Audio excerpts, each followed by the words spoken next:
Hello, everybody. Welcome into a brand new week here on Computer America. It's Monday. Hopefully, all of you had a wonderful weekend.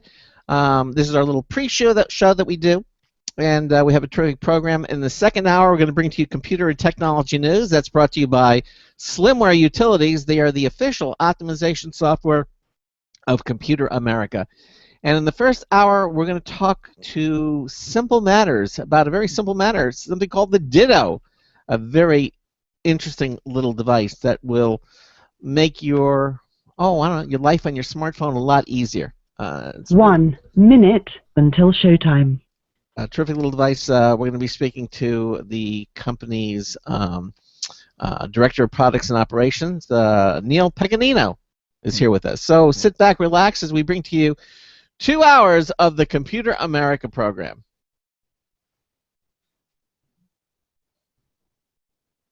Two whole hours? Yeah, 2 whole What hours. are we going to talk about?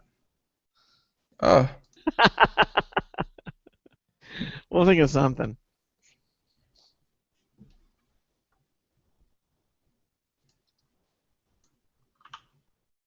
How about them Knicks?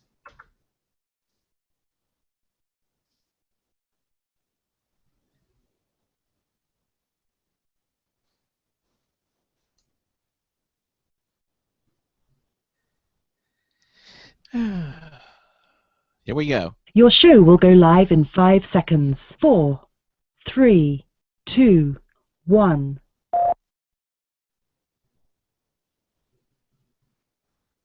Broadcasting live, it's America's longest-running national radio talk show on computers, Computer America, hosted by national columnist Craig Crossman. Look for Craig's weekly column in your favorite newspaper. This show is being beamed nationwide at ComputerAmerica.com. Keep it here for technology news, computer products, guest interviews, and your phone calls. You're listening to Computer America. Hello and welcome into the Computer America Show. It's the nation's longest-running, nationally syndicated radio talk show on computers. Computer America is heard around the world and coast to coast. And I'm your host, Craig Crossman.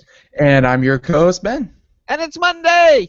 No, okay. Mondays can be good. Yeah, a little bit. It could be. And hopefully all of you had a really nice weekend and did something fun. I know we had a fairly relaxing weekend, kind of working around the house and putting around and just doing things. So anyhow, that said, we've got a terrific show planned for you. In the second hour, we have computer and technology news brought to you by Slimware Utilities. They are the official optimization software of Computer America. And then in the first hour, we're going to be talking to a company called Simple Matters. They make up something called the Ditto. And as you will see, this little amazing, little tiny device will make your life easier when it comes to using your smartphone. You'll see how. If you have a comment or question for our guest, we'd love to hear from you. Give us a call at 347-884-8881. That's 347-884-8881. We'll get you on, and it will get you through.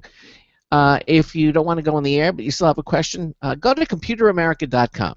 And any page there, on the upper right-hand corner, you'll see it says Submit a Question. It's a link. Just click on it. It'll take you to a question submission page. You can type in your question, click the Submit button. Ben and I will see it immediately and act accordingly upon whatever it is you typed. Okay? If it's a question for a guest, we'll ask it for you. Okay? The other thing that you can do is you can also watch the Computer America Show. We encourage that. We are a radio broadcast, but we also provide live video streaming for you to watch the program. Just head over to ComputerAmerica.com. Any page on the pull-down bar menu, it'll say Show Lounge. Just click that, and you'll be instantly teleported to our live video stream, to the show already in progress when you do that, and you'll get to see the show. You get to see me. You'll get to see our guests. You'll get to see Ben. Ben has the technology to display websites, movies, videos, that kind of thing, so you can actually see what we're talking about as well as hear the show. It just makes for a more interactive. I always thought that this show would be much more entertaining if I just played, the Lord of the Rings trilogy on loop in the background. Whenever it mentions that I can play when I can play movies, I don't think we've ever had a movie night here at Computer America, but But I guess I could do it if I got the proper rights. you have the technology. You have the technology to do it, so it can. And of course, you wind up playing videos of the websites. I've only ever gotten in trouble once for playing a video without getting permission, so that's not bad. It is not bad. Hey, hey, we've been on the air for 25 years. Why not? That's a pretty good record. So yeah, but it seems like if I have anything to say about it, this will be our last year. Yeah, you could play the Deadpool movie, which you liked. See, no, the one time I ever got in trouble for playing a video I wasn't supposed to was, and this is weird. I mean, we're essentially news, entertainment media, what have you, and I got in trouble for playing a trailer for, I think it was like Guardians of the Galaxy or something like that. Really? And yeah, and like it was all automated, but it was like Google's like, we're gonna take down we're gonna take down this show of Computer America if you don't stop playing our video right now. Wow. And I got in trouble like 10 times in like an hour. It's a trailer. Trailers are meant to. I know. I mean, that's crazy. Weird. I think that must have been a glitch in the system. That can't be right because trailers are they are for promotion. You don't have to be licensed to play a trailer. Again, I didn't think we'd get in trouble either. So that's it. Well, don't worry about it. You can do it again. You can play trailers. They're designed for release.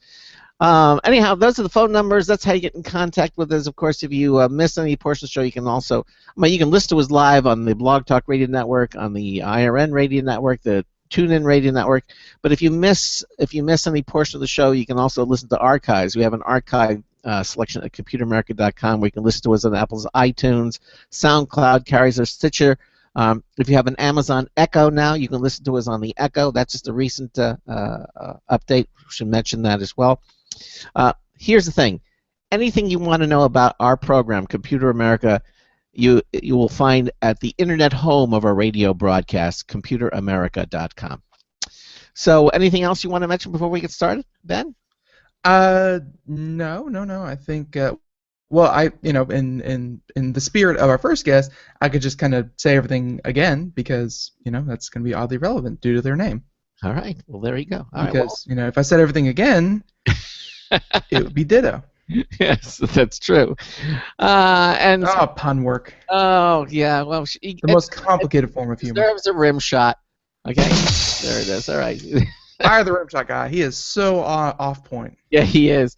Well, as you mentioned, Ditto was created as a kind of anti-gadget, something to free people from worrying about their smartphones and to be more present in life. Ditto is really small. It's tiny. Maybe you could say it's even elegant. It's got no buttons, no switches, no light displays, no cables. I guess the idea is less is more. And you just wear the Ditto close to your body and don't worry about constantly checking your phone.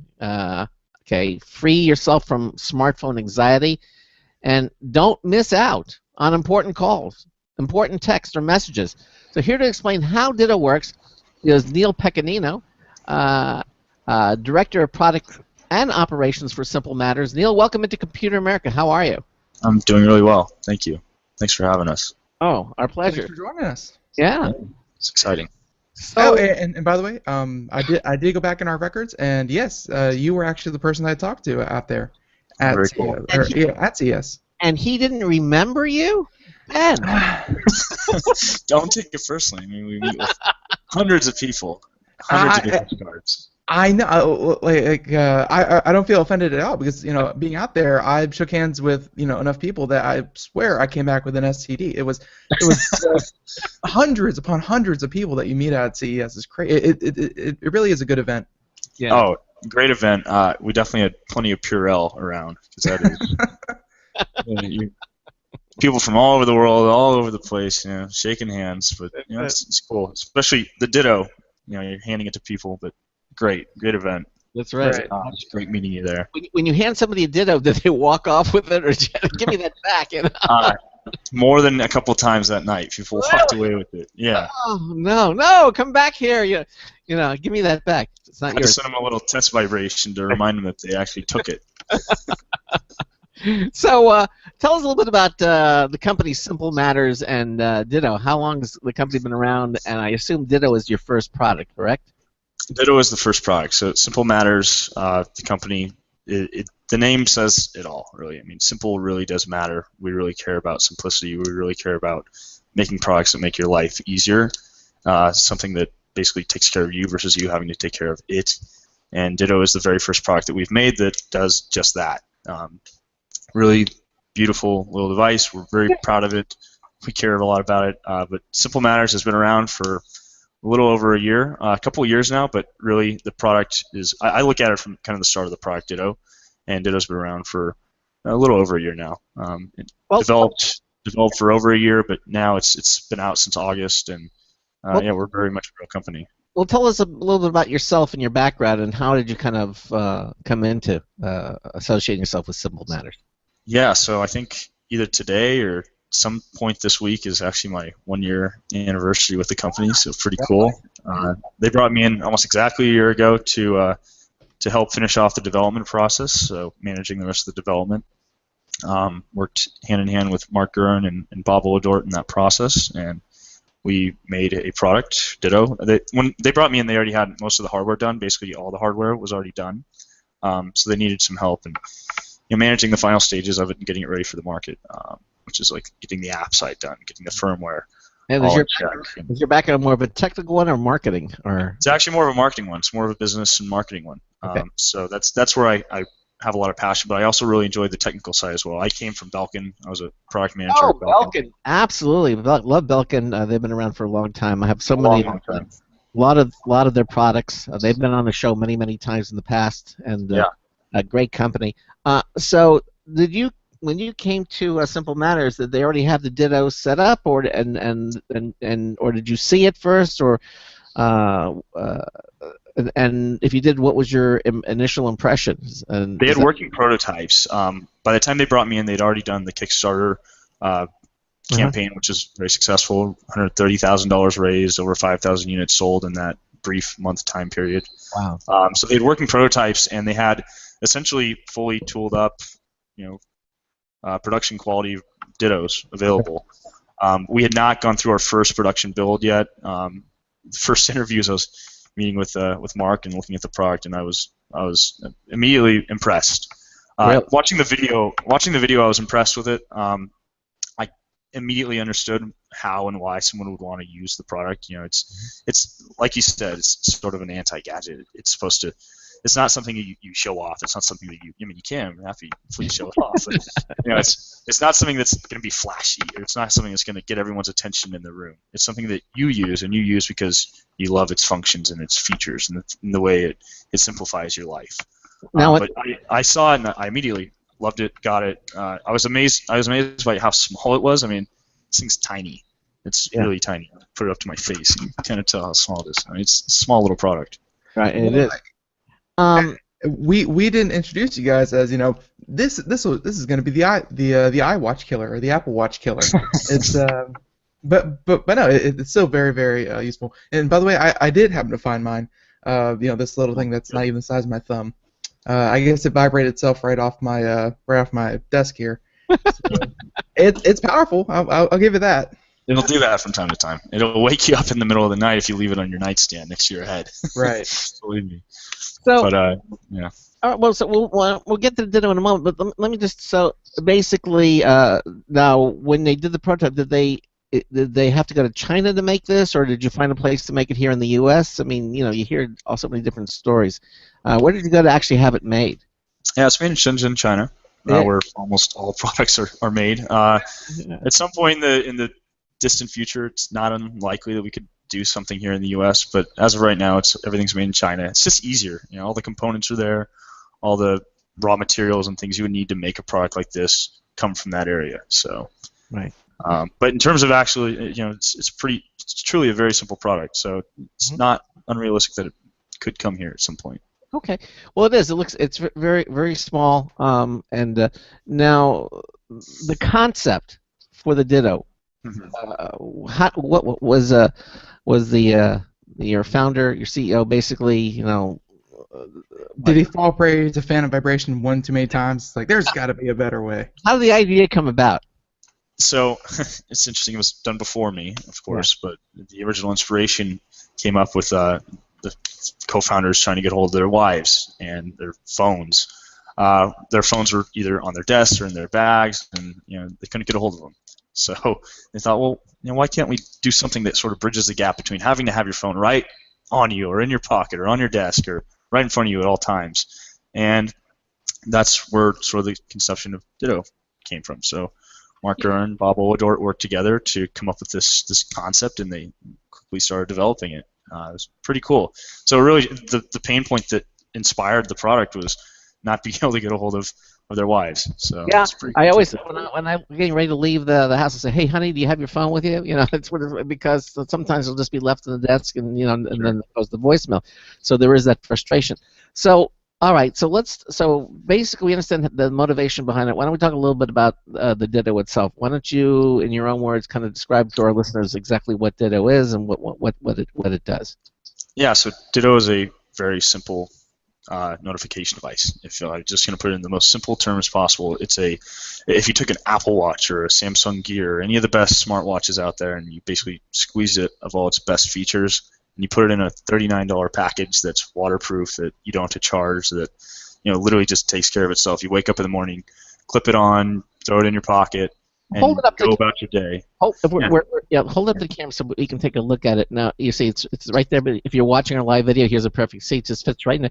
Now, it's got a little clip built into it. You just squeeze it when it opens up, and then you just clip it to anything, like your shirt pocket or whatever. Okay, so there it is. So really tiny, elegant little device, like you said, and it's all powered through our apps, iOS and Android compatible. So it has to be a Bluetooth low energy enabled phone, but any of the latest smartphones are Bluetooth low energy. Everything is Bluetooth today. So so you pair it to the phone. Download our free apps, pair it to the phone, and then you can go into the app and customize different vibration patterns for phone calls, text messages, Snapchats, Uber. There's an accompanying app. Okay. All right. Exactly. So you go into the app, and then you can go into, let's say, what is this? Text. So text messages, I can go do 4 vibrations, or I can do 2 vibrations. So I know exactly who or what is texting me at any given time. You can do that for phone calls, text messages, Snapchats, the different apps that we work with. You can do it with actual people. So in favorites, you can set up different people as well. It's the same exact thing. So your wife can be 6 vibrations, or your best friend could be 1 vibration. Giving me good vibrations here. Yeah, exactly. There's plenty of plays on that, by the way. So, okay. Then there's alarms, there's timers, there's a tether function, which people really love. It reminds you if you forgot your phone. So let's say you left your phone on your desk at work.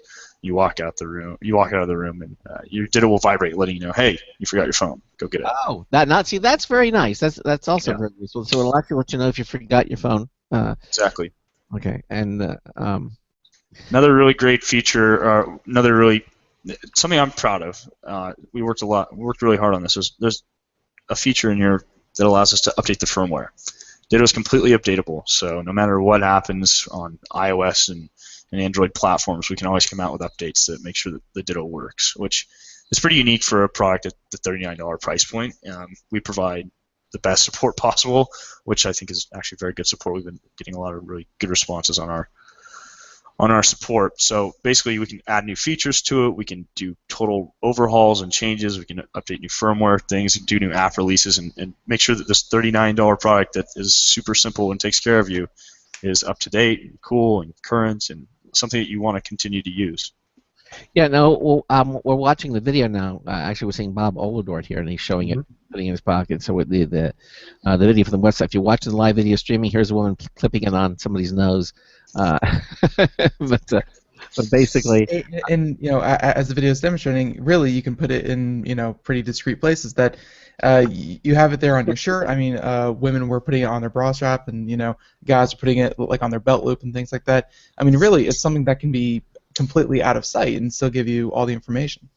That's exactly right. I mean, the way we saw the product was the way it was seen before I was brought in, and the way I'm trying to carry through the same feeling is that it's a product for you. It's truly a personal product, and it's not something you're going to wear and be flashy with. It's something it's personal to you, and it's up to you where you want to use it and how you want to use it. And we try and give you all the different functionalities and all the different customization options you would want to make it truly your own. Okay. So now, basically, it weighs what? It can't weigh very much, I would think. Oh, it weighs 8 grams, so I mean you can barely. All right, so you can put it anywhere. Cannot be used as a lethal weapon. No, but I would not suggest swallowing it. No, it's almost small enough to do that. What about the battery life? What's the story with that? Yeah, so it's a little watch battery, CR1632 battery. The battery actually lasts quite a long time.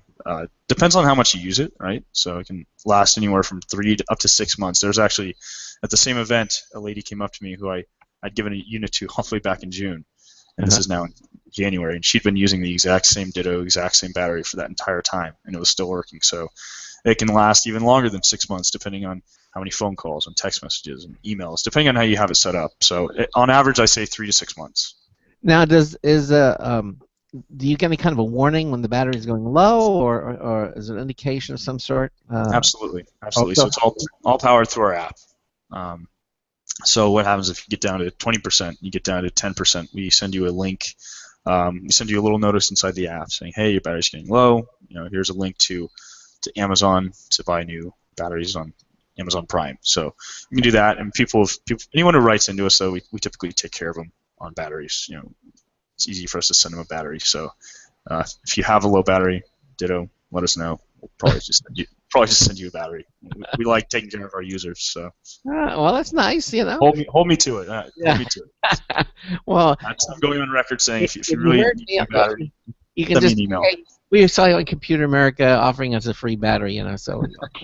No, I mean we really want to make sure that people keep using their Dittos. Right? We don't want it to end up in a drawer somewhere. And the batteries are easy, really, really easy, and they're an inexpensive battery. 50 cents, $1 max $1. 50 cents you can. Oh, they're online places. My wife has these glasses that have LEDs in them, so they give her light. She puts them on the head. And I order those by the bushel. I mean, I can order 20, and I get 20 of those little button batteries. They're not that. They're the larger flat ones, and I order like 20 or 30 of those for $10. Exactly. I mean, so you can find batteries on the cheap online. You can buy a whole box full of them, and if it costs more than $10-15, and I gotta say, some people may, kind of poo-poo the whole idea of it can't be recharged and things like that. But I mean, I've been using the Ditto for a little bit, and it's one less thing that I have to really worry about plugging in at the end of the day, because I already have, my phone case, my phone, this, that, and the other, and 5 or 6 things that need charging every night. It's nice not worrying about it. You see, this has been the revelation for Ben. I mean, because he doesn't like to charge things. Let's face it, and so many times we try to get him on his phone, and of course it's dead. He hasn't charged it. And I said, why don't you charge it battery? But he's become much better at that. But I think when he finally went to a smartphone, he finally realized that he needs to. In my defense, we had Kayose on the show a little while ago, and I'm still using one of the power cases. I charge the power case, so if I forget to charge my phone, I'm not, dead in the water. So sure, it's kind of like a second chance, But you tend to find that kids are less inclined to. I'm not saying. Call me a kid? I'm not calling you a kid. Let me say that. But the younger. You're a kid. I'm a kid. So don't worry about it. Are less inclined to charge batteries and everything. They just want it to work all the time, and so it's nice to know that you can get. I mean, when he got a Jitterbug, the Jitterbug phone, would stay charged for weeks. He wouldn't have to charge it. So that was. You laugh, but it's a phone that lasted 3 weeks. That's not bad. Without charging, and it was good. And then of course he went to a smartphone, and that went out the window. But the point is, younger people are less inclined to keep things charged and put things in and wash things in the laundry and that. So you say. Well, what you can actually do with Ditto, I've actually washed this one, not on purpose, but by accident. You can throw it in a washer; it's waterproof. So that's actually kind of funny you say that. Yeah, no, I was trying to lead up to that. The point is that if you have somebody and they leave it in their pocket and they throw it in the washing machine, Ditto is waterproof. I mean, it's water resistant. It's not going to hurt it. So. Yeah, no, it's a tough little product. It really is. I drop mine all the time. Drop it? Because not intentionally. I'm playing with it. I do this all the time. I walk around. It's actually kind of addicting. Our mechanic. Okay. It's easy just to pick it up and want to pinch the clip and play with it. So, but yeah, I mean, I've washed it. I drop it onto hard surfaces. And it lives. It survives. So it looks like you're clipping your nails when you do that. Maybe you should put a nail clipper on there or something. No, I haven't heard that one yet. That's new. It does sound like it, huh? It does sound like you're clipping your nails with it, you know. You can put that on. But you know, I walk around stores and people think I'm like snapping at them because I'm just doing this the whole time. Or they have those little things. I have found myself doing that too. Like it's very fidget prone, and yes, for better or worse, yes. Dogs they have these little clicker things for dogs. It looks like it goes click click. You know, when the dog they get dogs responding to that to do tricks and stuff. So they could use your Ditto for that, I guess. But bottom line, it's a very sophisticated little. No animals are harmed in the testing of Ditto and dogs. Exactly. My dog doesn't like it. It scares her. So. Yeah, anything that vibrates or buzz. Oh yeah, exactly. He doesn't need to know when I'm getting a text or a Snapchat. So. Your dog would, yeah. I mean, if you approach them with a vacuum cleaner, you know, they go running for the hills. So Exactly. it's the same thing. So you want to, but it really, I like the fact that you have it on, and then you leave your phone behind, and I assume was it how many feet when it lets you know? Oh, you forgot your phone. Like what 50 feet or what's the range? So it depends on the environment. Ditto is excellent in terms of its connectability. The way in which it connects and stays connected, and the antenna that we have built into this, and we actually the world's best antenna designer build the little antenna onto the board of Ditto. So the range is anywhere from 50 to 100 feet is a really safe range. Wow. I say that, but Bluetooth low energy, but it can actually be much further than that, a couple hundred feet in a wide open environment with direct line of sight. So if you're out playing golf, your phone can be in the cart, and your Ditto can be on you while you're putting on the green, and you'll know exactly what's going on your phone. So a couple hundred feet, and that's so if you're in the water splashing around, your phone could be in your bag. Same thing. So you have a good range, but you don't want the range to be too far because obviously you don't want to be driving halfway down the block and then it lets you know. You know, so my phone back there. So typically, by the time let's say your phone is charging in the kitchen. Typically, by the time you get out the door and to your car door, your Ditto will let you know, hey, you forgot your phone. So and that can actually be adjusted as well. There's a timing element to it, so it can be anywhere from a 30-second delay to up to a 5-minute delay. So if you want more time, you can change that there. It's something that's actually one of the areas that we continue to work on and perfect, because as things change on the iOS side and on the Android side, it allows us to make changes to the way in which we connect and reconnect. And that's really essentially what the tether function is. It's Ditto and its ability to reconnect to the phone when a connection is lost. So if a connection is lost permanently, then we basically measure that time and send in a tether notice when the selected time is actually a really very very cool feature, I would think. Yeah, there's a lot of back end to it, but the logic behind it is pretty sound. So if there had to be a vision behind this product, Neil, what would it be? So it's the 3 words that try and echo the most. It's simple, discreet, and wearable. So we really want to make the simplest product possible. And I think we've done that. Like you said, no buttons, no lights, no switches. It's truly the simplest product I've ever seen or worked on. Sure. You don't even you forget it's even an electronic product because there's nothing about it screams, hey, like I'm an electronic product. You clip it on in the morning and you wear it as if it's a pin or something an accessory you clip on a bracelet. So that part. Discreet. We wanted to make a product that is personal. We wanted to make a product that is for you. Mm-hmm. So, it's something that can hide beneath your clothes. It's something that no one else has to know that it's there. And then beyond that, wearable. We wanted to make a truly wearable. Everyone is making a wearable now, but they're coming in sort of the usual forms. They're coming in, something that goes on your wrist or. Sure. Now you even have something good because you offer a strap. I understand for this. We do. Strap. Okay. So. We do. So if you want to wear it on your wrist, you can. It's up to you. And actually, quite a few people are wearing them, but we're going to do some redesigns to the strap as well in the near future. Yeah, Ben is actually holding. Oh, wait. So you're saying the one I have is a collector's edition or limited edition? Technically, yeah, it is. So hold on to that. It might be worth something someday. So it's blue on one side, and I said, "Oh, Ben, it's got a blue color, but the blue I think goes against the skin." Blue goes against the skin. Yes. Yep. And the other end is Velcro. I mean, again, simple. Pretty simple. We're gonna have a secondary SKU in the near future, or secondary product in the near future that basically is some sort of a silicone band that sort of like what the Apple Watch. Different from what you see, the Fitbit bands, something like that. So a little bit more durable, a little more sporty, but yeah, secondary option. All right, we're approaching the bottom of the hour here, so we got some commercial messages, but when we come back, I'd like to ask you, what you think makes Ditto unique as far as the service it provides to its customers, and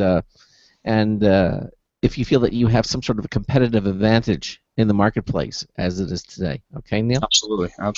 I mean, again, and also, we'll talk a little bit about the future of wearables in the market, and talk a little bit about that as well, because obviously wearables are hot. I mean, they just had the mobile conference, and the wearables really truly seem to be the thing. So we'll continue on when we get back. In the meantime, you're listening to the Computer America Show. Ben and I are talking to Neil Pecanino. He is the Director of Products and Operations for Simple Matters. We also have a brand spanking new News Tips Poultry Review from Marty Winston coming up as well. We actually have two of them, one in each hour. But this is the Computer America Show, and we will be right back. 347-884-8881. We'll get you on and get you through. Stay with us. We'll be right back. This is Computer America. Sometimes, disaster strikes. Data can be lost due to many different reasons. Accidental reformatting, power spikes, virus attacks. Zero Assumption Recovery provides a suite of highly effective and thorough data recovery software for Windows operating systems. ZA is suitable for home users and small businesses who need a powerful data recovery solution for Windows and Linux file systems. Go to z-a-recovery.com. Sometimes, disaster strikes. Data can be lost due to many different reasons. Accidental reformatting, power spikes, virus attacks. Zero Assumption Recovery provides a suite of highly effective and thorough data recovery software for Windows operating systems. ZA is suitable for home users and small businesses who need a powerful data recovery solution for Windows and Linux file systems. Go to z-a-recovery.com.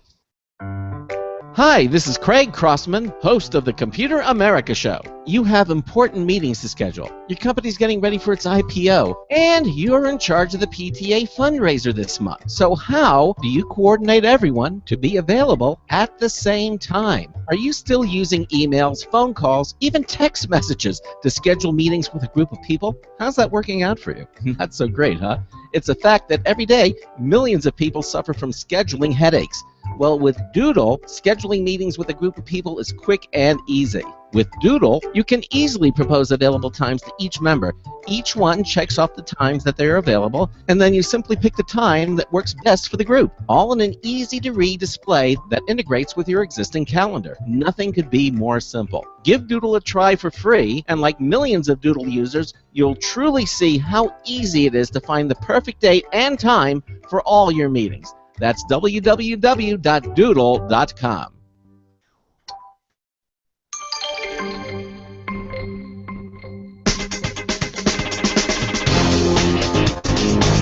Worst superhero ever? Gotta be Mucinex, man. Marty Winston with the News Tips Bulletin Review for Computer America. This time the No-Ritz Condensing Tankless Water Heater. This hot water heater is about the size of a big wastebasket and can deliver an endless supply of hot water at up to 9.8 gallons per minute. When you turn on any hot water tap, the flow that creates triggers a natural gas burner to warm the water flowing through a heat exchanger, like a car radiator in reverse.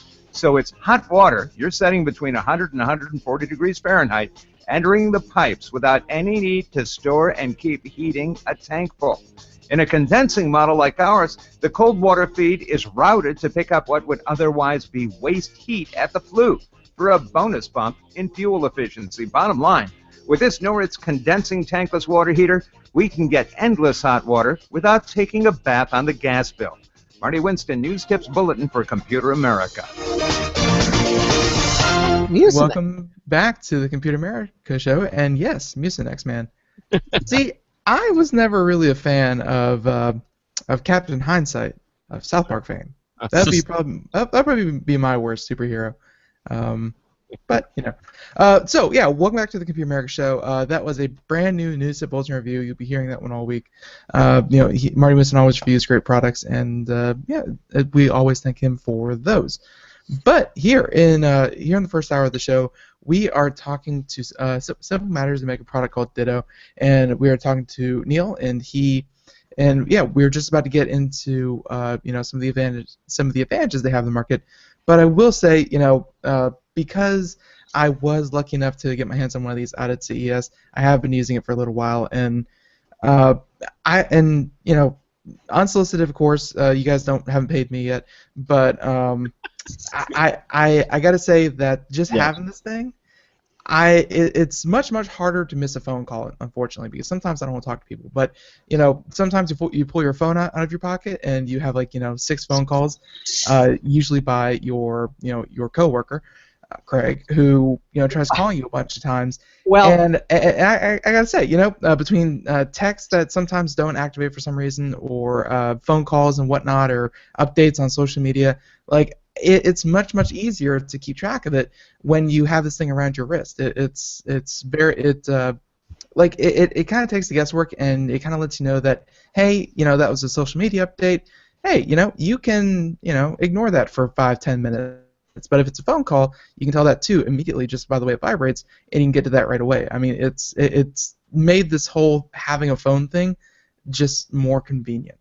You know, and let me go on record as saying that, Neil, so you'll know, is that Ben always, not sometimes, but always leaves the ringer off on his phone. And that's his I'm one of those weird people that, like, I don't like I don't like sound coming on my phone, so I always have my phone on vibrate.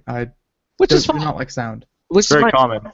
Yeah, So it's, really, I didn't realize it was that common, but okay. But again, when you do that and you leave your phone out of your pocket, then you really have no way of knowing, you know, that your phone is ringing. With the Ditto, you will, and not only that, you can be very selective. You can know whether the phone is sent, a text has just appeared, or if it's an actual phone call.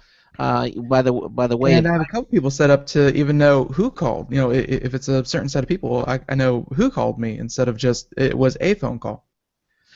So that's why you're not answering the phone when I call. Exactly. Okay. yeah, it's filtering you out. So it's one of the, you know, it's a double-edged sword. It really is. You know, and actually that kind of, it's a nice introduction or a nice opening. So thank you. I'm glad that you're using it that way. That way, Ben. But you know, Ditto is a product that can be used in 2 different ways, and I try and tell people this as much as possible. It can be a product that you use to filter. So if you only want to know that a few people important to you are getting a hold of, or trying to call you or text you, you can use favorites and set it up, and, you know, basically wear Ditto, keep your phone somewhere else, somewhere distant, so it's not bothering you, and get your work done. Right? If you're trying to study for a test, or if you have a big deadline coming up, you can basically set it up and wear Ditto and get to work with ease, and not have to constantly check your phone to make sure you're missing something. If the babysitter's calling, you'll know. If your wife is calling, you'll know. So that's sort of the nice side of the filtering. But if you're like myself and sort of a millennial, someone in my generation, I use it for the exact opposite. So I have Ditto turned on for everything. Everything that happens on my phone is mirrored on my Ditto, hence the name Ditto, which is actually kind of cool. So every Snapchat, every phone call, every Uber notification I get, it goes through to my Ditto. So it's backup. I use it as a mirroring system, so I never miss anything. So it's up to you. It's up to the user and how you want to use it. And I know before we went to the break, Craig, you were asking, you know, what's sort of our competitive edge, or how do we have a different position in the market? And, you know, one thing that's interesting about the wearables market is that, you know, you have a big divide between products that are, you know, in our price range, which is the $39 price range, and then there's products that go much higher than that. You know, you go from $39 up to $70, $80, up to $517,000 if you want to get an Apple Watch that's comes in gold. So we're truly playing at the lower end of the price point. It's not that we're trying to do a race to the bottom, but if you want to sort of have an introductory experience with a wearable that gives you all the features and functionalities that the best smartwatches on the market would, but it does so in a slightly different way, slightly more elegant, personal way, Right. then Ditto is the product for you. And how many? I mean, it seems to me that almost that the watch band is the word I'm looking for is works against it, because you wanted to keep it private. You don't want to have it on your wrist. I would think. I mean, are you selling many wristbands? I would think that people would, clip it on the inside of the shirt, or I mean, the whole idea is it's small and it's out of sight, it's out of mind, Sure. and it's there to having it on your wrist, I would think is for more immediate. I mean, that's my view on that. Yeah, so it's interesting. We put the wristband. Every Ditto that ships right now includes a free wristband, so you can use it as you choose. I never use the wristband. I helped develop the product. I never use the wristband. It's a good wristband, but I never use it. The only time I wear the wristband is if I'm going and doing something active. I'm going to go bike riding, or I'm going to go to the beach, or if I'm going to go play golf. And if I play golf, I'm probably clipping it on my shirt or my pocket. But if I'm on the beach specifically, so it's more of an active wristband. So if you're doing something active and you still want to be connected to your phone, it's a good in between. Okay, all right. So I mean, at least you have it if you need it. Exactly. But the fact that it clips on, even the skimpiest swimsuit, I would think you just clip it on there. And it would, I'll send you a picture next time of my skimpy swimsuit. No thanks. You post it on Computer America. Let everyone Ditto and watch. So basically, And worst case, most people have an extra flap of skin somewhere that they're not using. That's terrible. Yeah, we're not putting that on the packaging. Come on, you have to play up the obesity epidemic. It's not good, but it's something that we have to work with. It's what America's known for. That's another new angle. Thank you, Pat. I have now fingernail clippers and obesity epidemic on my list. So there you go. Market research those. Wow, I appreciate it. okay. So basically, again, we're talking to Neil about Neil Pecanino, who is the Director of Products and Operations of Simple Matters. So what unique features of Ditto address UMET customers' needs? What would you say? So actually, it ties in. Yeah, I'm sorry. Ties in directly with what Ben was talking about earlier. He misses phone calls because his phone's on silent, and if it's not directly on his person, then he's not feeling it. He's not getting it. That's pretty common. That's actually very common. It's one of the most common problems people have with their smartphones currently, is that they're constantly on mute and that their phone might not be on them, so they don't know that there's stuff going on their phone that they should probably be aware of.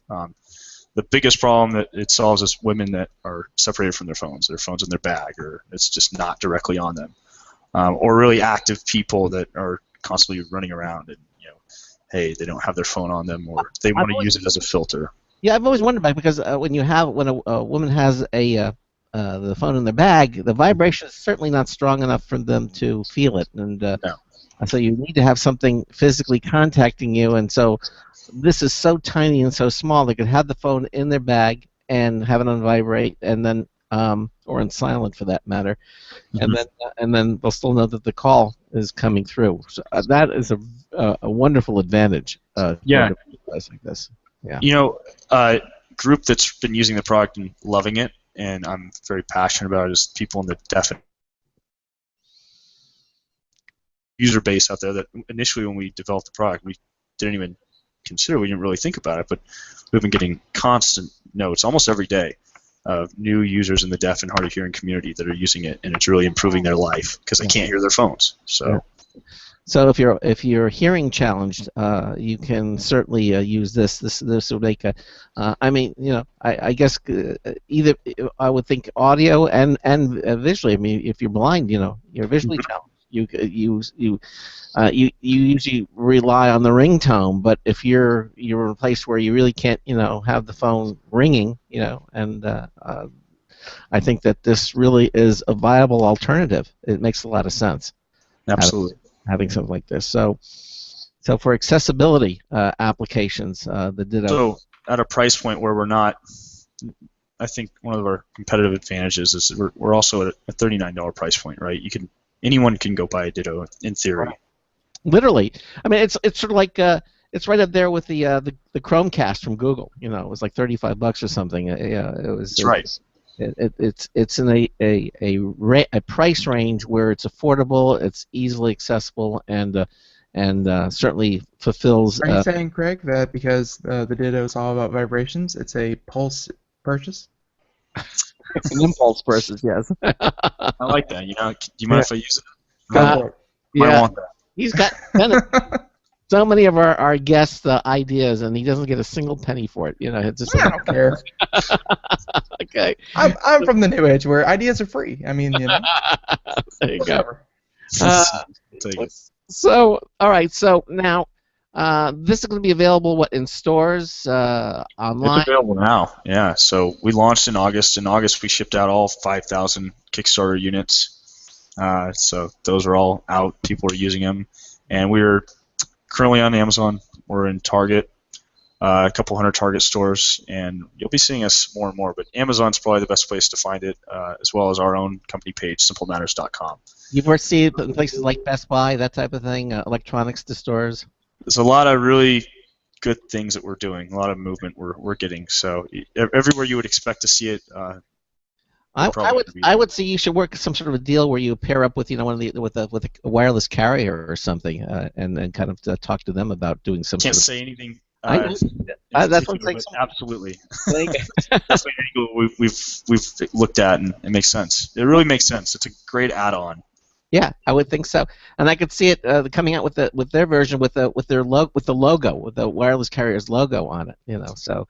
And that's something we're completely open to. You know, the whole corporate gift space is real. We've had a lot of people right around the holidays. We had a number of companies reach out to us and order big quantities of them to give out to their internal employees to improve workplace communications, which makes sense. So if you put on your future hat here for a moment, what do you want Ditto to accomplish, let's say, in the next couple of years? Where do you see us going? And I mean, realistically, Neil, you dropped out. Let's start it again. Yeah, okay, go ahead. Where do you see it in the next couple of years? Well, I see us definitely being around in the next couple of years. We're going to be very, very real. Ditto will still exist, either in this form or something that's slightly different. But realistically, what you see today isn't all that different from what you'd probably see in a couple of years. You'll just see more features and. Well, that's what I wanted to say.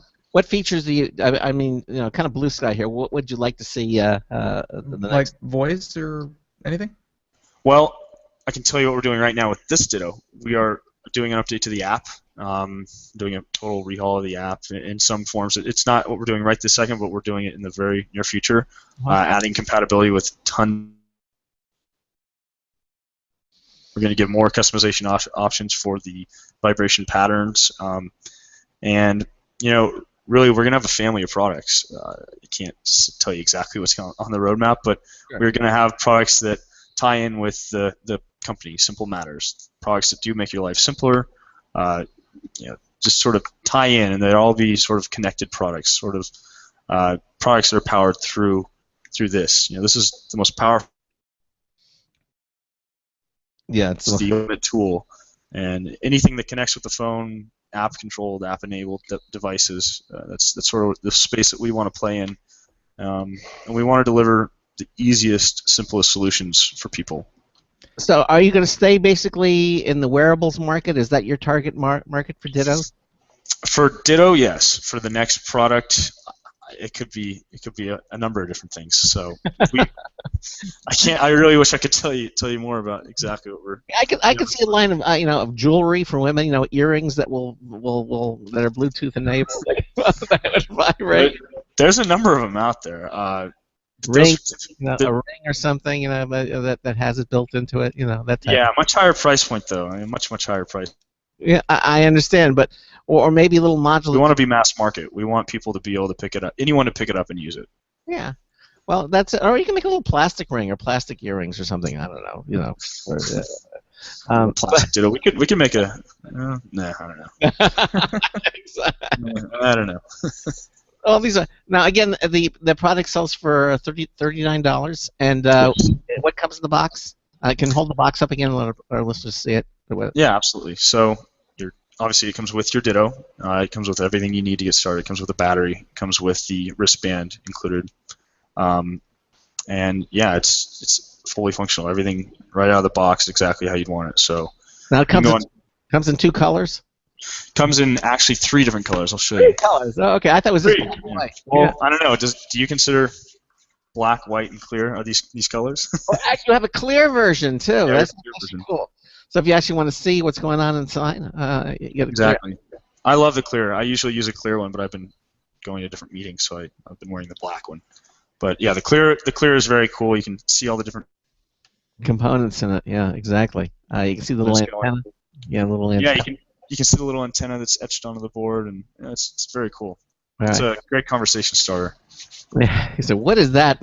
Exactly. Yeah, exactly. Oh, something black clipped to my shirt too. Probably, I would be curious to know. People think I'm recording them. I think I'm working with the NSA. Yeah, that's right. And oh no, it's a microphone. You're being It recorded. does look like a microphone. Yeah. I was in D.C. over the weekend. I had some of the Secret Service guys. I said, "How do you know I'm not Secret Service?" And they look at my Ditto. They're like, "Good point." It's fun. It is fun. Again, $39 available. And again, you can go to the website at now where they go, simplematters.com. Correct. Okay, simplematters.com, as it sounds, 2 words, simplematters.com. Or you can head over to our website at computeramerica.com. We actually have a link right on our homepage at computeramerica.com, right to the Ditto website, so you can check it out for yourself, and that'll stay up there for as long as it'll be on the homepage for the rest of the week as we have shows, and then after that it'll go into the archives, but we'll be there.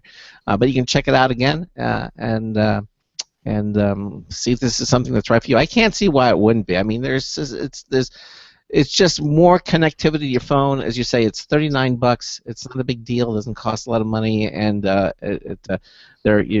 coming out with ways to enhance even further with a new app that'll even have more features without you having. Yeah, I noticed that. I just updated it a couple hours ago, and you guys are on version 0.99. So the We've big been doing this a 1.0. while.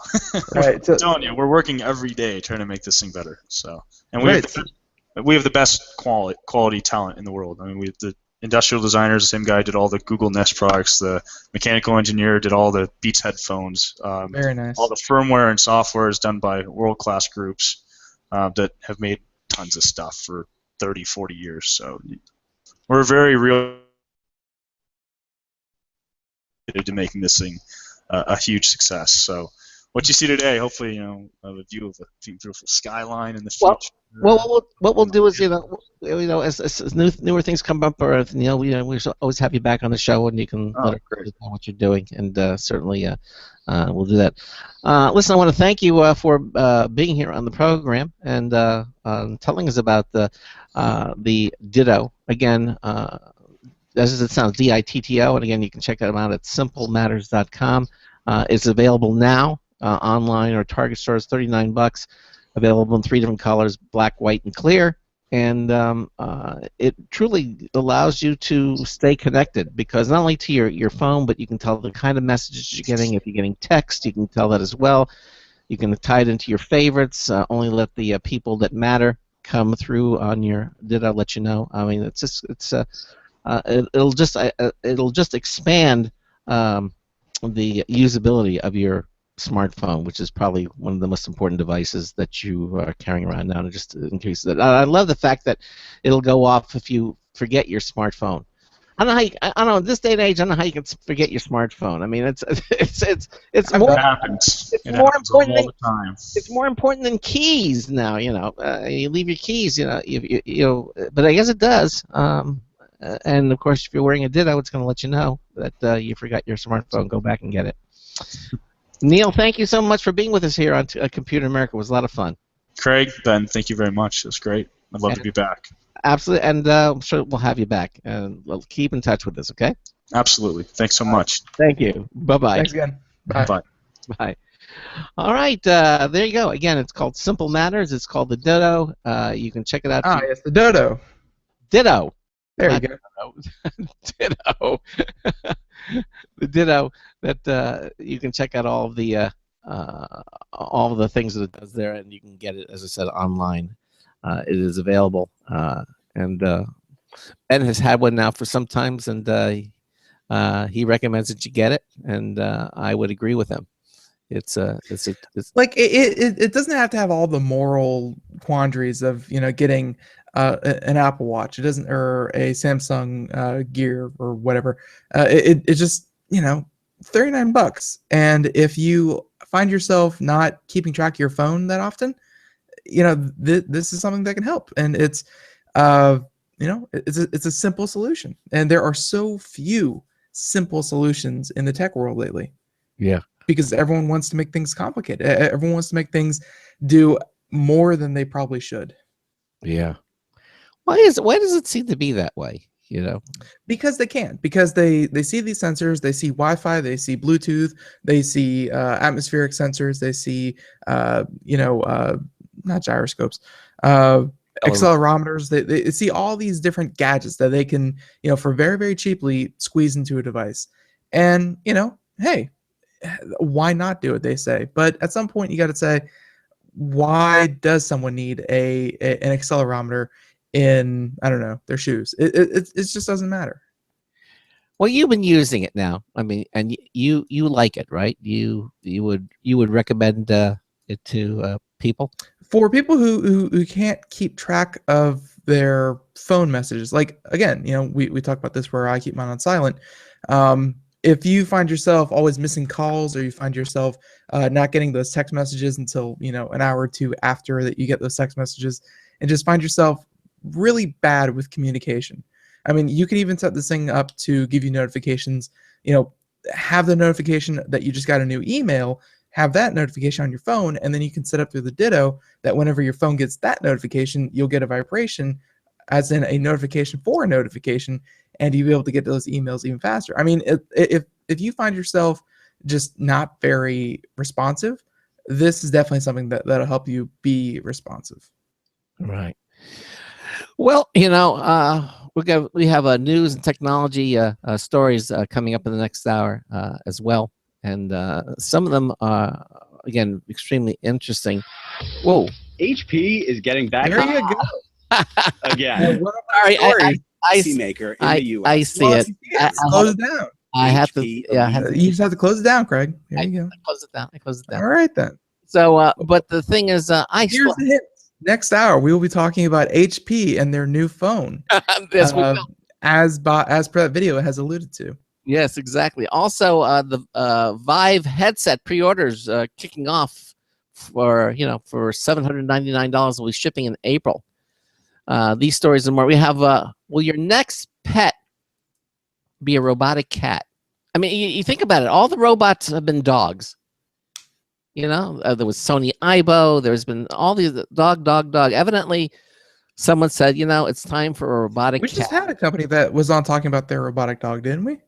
Yeah, we did. Yes, we did. They were a toy manufacturer. Yeah, but it was. You're right. I can't think of the name off the top of my head, but you can look it up. But everything's about robotic dogs. Evidently, now, guess what? A robotic cat. Some of the other stories coming up is, of course, the big news is Samsung Galaxy 7 is in the news. They are getting ready to unveil the Edge phone and the regular one. Those are coming up. Also, we've got Oral-B's new smart toothbrush. Do we need a smart toothbrush? I think that's one of the most important places to have a smart toothbrush. Oral hygiene is very, very important. Well, evidently, this one's going to track your movement with your phone. How if you're brushing too much on the left side or not enough stuff on the right side. And also, finally, Google Fiber is coming to Alabama. Alabama. Wow. The tech epicenter that is Alabama. Yeah. Why? We'll report as to why. You would think You think You know why? It's because the city was receptive to it and they helped them build the infrastructure. It's because towns that want Google Fiber and extend the extra effort to court Google Fiber to come there, Google Fiber is more than happy to join in on that. Yeah, exactly. And as you heard alluded, there's a new phone coming from Hewlett Packard that is so good, according to HP, they want it to replace your computer, not your smartphone, your computer. Good grief! And again, HP really hasn't been making computers lately. Wow, exactly. They really haven't. Well, those stories and more coming up in the next hour of the Computer America Show. Of course, we'll be doing computer and technology news brought to you by Slimware Utilities, the official optimization software. Other stories we're going to be reporting on Sony Xperia Ear. Craig, you're giving away all of our news. I know. These are some of the stories we're going to be talking about. We're going into depth. We're going to talk about them as well. In the meantime, if you want to give us a call, you certainly can at 347-884-8881. I'll get you on and get you through. And so did you do anything of interest during the weekend? We got about a minute before we get into that. Anything you want to let our listeners know that you do? Anything I want to let our listeners know about? No. Hopefully all of you went out there to Steam and caught those great Lunar Festival Steam sales that happened about a week ago. Lots of good prizes there. And all in all, if you haven't had a chance to catch Deadpool, still recommend you go see Deadpool, even though the marketing is still going full strength on that. And it's Deadpool is set to become the #1 top grossing R-rated film in history. Wow. Beating out Passion of the Christ. Wow. All right, you listen to the Computer America Show on the IRN Radio Network, on the Blog Talk Radio Network, on the TuneIn Radio Network. We're going to just take a brief momentary break, and then we'll come back with our computer and technology news brought to you by Slimware Utilities, the official optimization software of Computer America. We'll be right back. Stay with us. Broadcasting live, it's the only national radio talk show on computers to air every weeknight. Computer America, hosted by national columnist Craig Crossman. The first hour's behind us, but there's still more of tech news, tech talk, and your phone calls. We're being beamed nationwide at ComputerAmerica.com. You got computer problems? Bring them on. You're listening to Computer America. Computers run the world, and we run computers. Call us or send us an email to live@computeramerica.com. Hello and welcome into hour 2 of the nation's longest running, nationally syndicated radio talk show on computers. This is the Computer America Show, and I'm your host, Craig Crossman. And I'm your co-host, Ben. And if you missed the first hour, we had Simple Matters on the show, talking about the Ditto. We had Neil Pecanino talking about this really cool device. Ben actually has one. If you missed it, certainly you can listen again. We archive all of our shows at ComputerAmerica.com. Just click on the Archives button, actually on the pull-down menu, the menu bar, really, on any page, and you can listen to the show over again. But it's all up there at ComputerAmerica.com. So we're going to do anything else you want to do before we get into our news portion of the program, Ben? No. I think that's... Yeah. What? We got lots of news to talk about. We have lots of news to talk about, but all in all, no, I think we're good. Okay, let's do it. Let's do some computer news. Today's computer and technology news is brought to you by Slimware Utilities, the official optimization software of Computer America. You can visit them at slimwareutilities.com to clean, speed up, and optimize your Windows systems. Slimwareutilities.com. Check them out. We use them here. All the utilities will just make your computing life that much more simple. Check out their privacy tool for Windows 10. Slimwareutilities.com. You'll thank us for it, and you'll be happy that you did. Check it out. Slimwareutilities.com. All right. And I think for our first story, we're going to head off to, for everyone out there who does not know, the Mobile World Conference happened this weekend. I think out in Barcelona. And that is, I guess, the appropriate way to say Barcelona. Well, the king, had a lisp way back when he said Barcelona. And so we make fun of him every day forever. I'm just telling you where it comes from. Exactly. So, yes, Barcelona, they had the Mobile World Conference, and Samsung came out swinging because, who better to do mobile devices than Samsung? So this is an article from Popular Science, but, these stories have been all over the internet.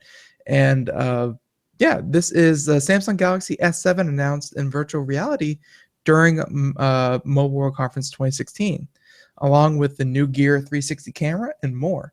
So, yeah, and they had a lot of announcements.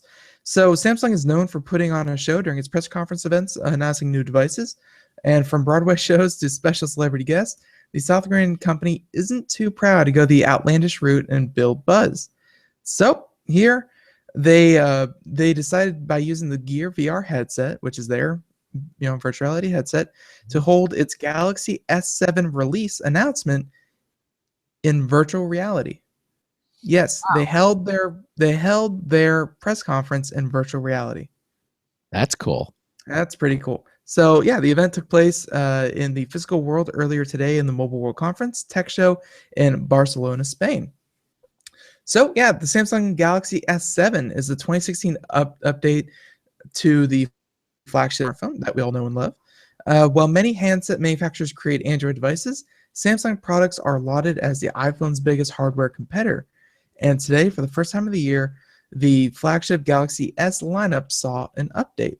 And by the way, if you're watching the video portion of the show, here's a nice little video of what it looked like when hundreds of people sit down with a VR headset strapped to their head.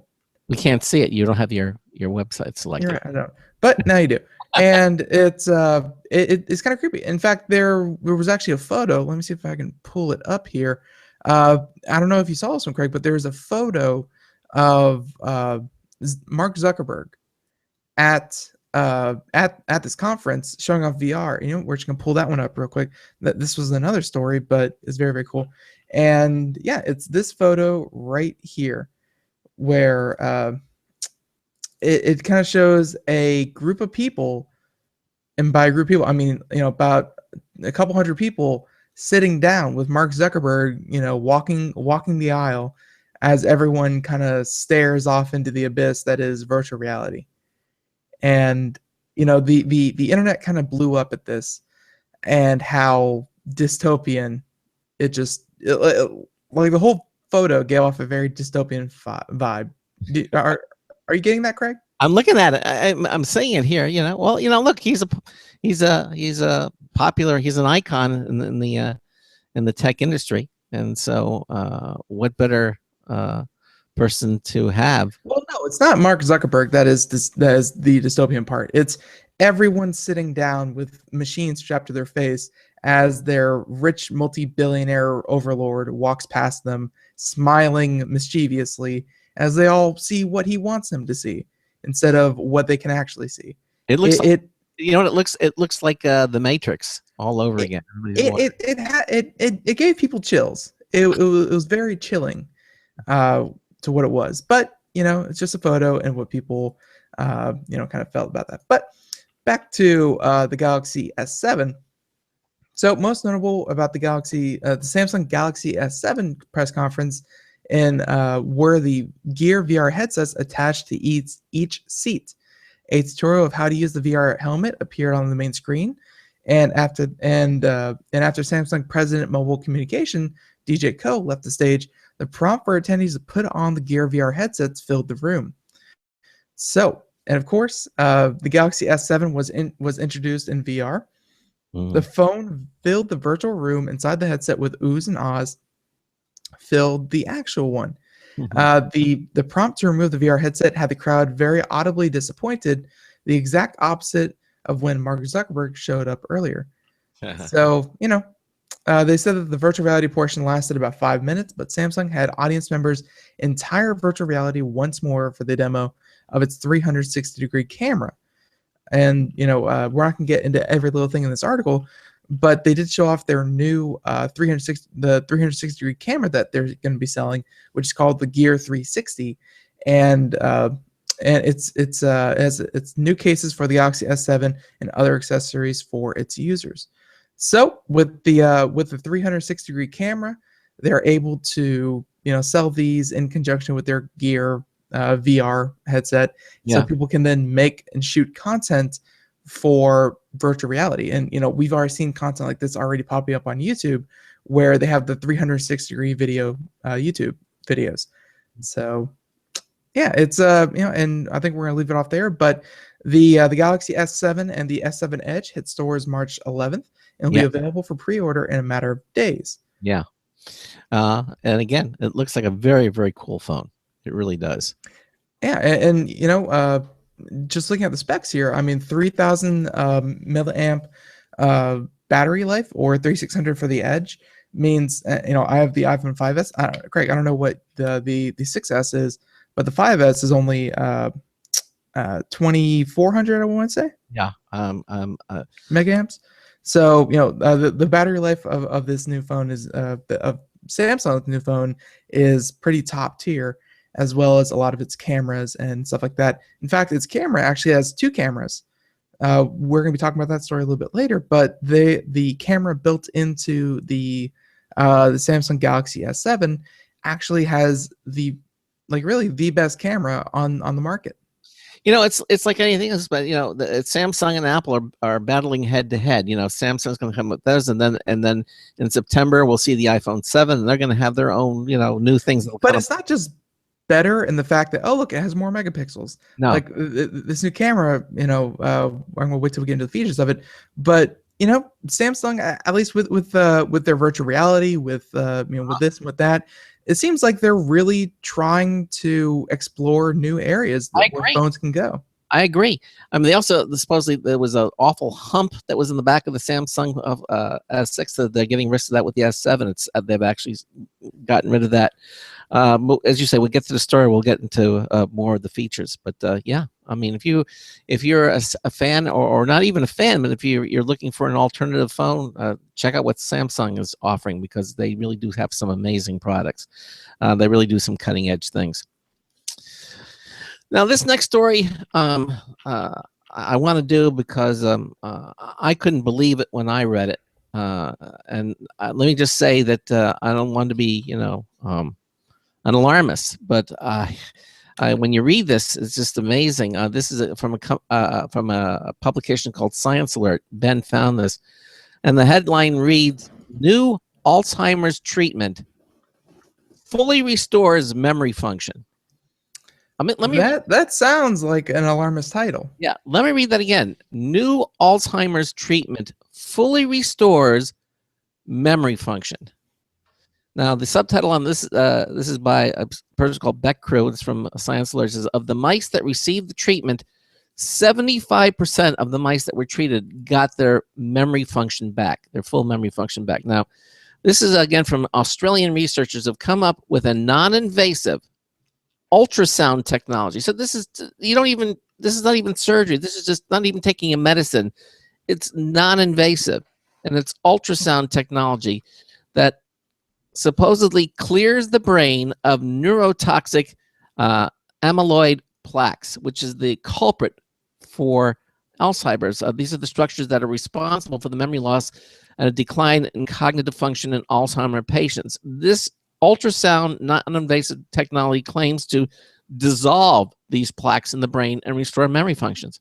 So let me continue on. It says, if a person has Alzheimer's disease, it's usually the result of a buildup of 2 types of lesions: amyloid plaques and neurofibrillary tangles. Okay, neurofibrillary. I can pronounce that. Neurofibrillary tangles. There you go. Amyloid plaques sit between the neurons and end up as dense clusters of beta amyloid molecules, a sticky type of protein that clumps together and forms these plaques. Okay. Neurofibrillary tangles are found inside the neurons of the brain, and they're caused by defective tau proteins that clump up into a thick, insoluble mass. This causes tiny filaments called microtubules to get all twisted, which disrupts the transportation of essential materials such as nutrients and organelles along them, just like when you twist up the vacuum cleaner tube. Okay. Now, he says, as we don't have any kind of vaccine or preventative measures for Alzheimer's, a disease that affects 343,000 people in Australia and 50 million worldwide, it's been a race to figure out how to best treat it, starting with how to clear the buildup of defective beta amyloid and tau proteins from a patient's brain.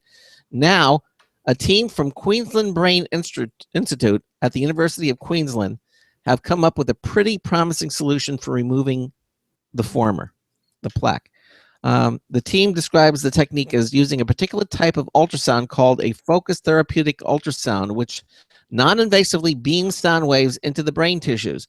By oscillating super fast, these sound waves are able to gently open up the blood-brain barrier, which is a layer that protects the brain against bacteria and stimulate the brain's micro cells to activate.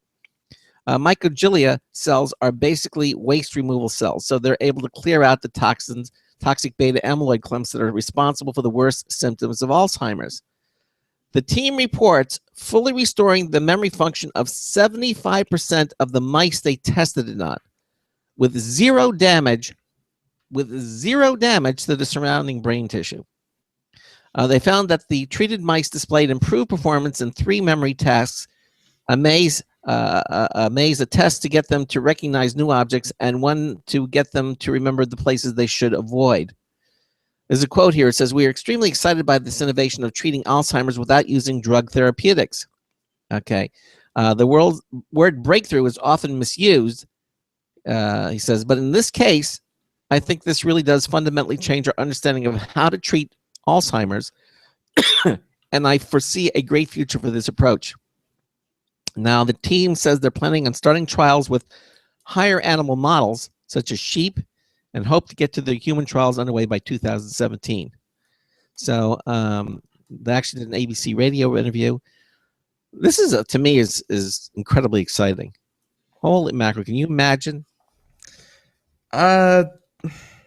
It's kind of unfortunate that the article, kind of uses the sensationalist headline that it does. I mean, first of all, let's get this straight. January, February, March. This article is just shy of a month of a year old. I mean, 11 months old. Oh, I didn't notice that. Yeah, look at that. Yeah.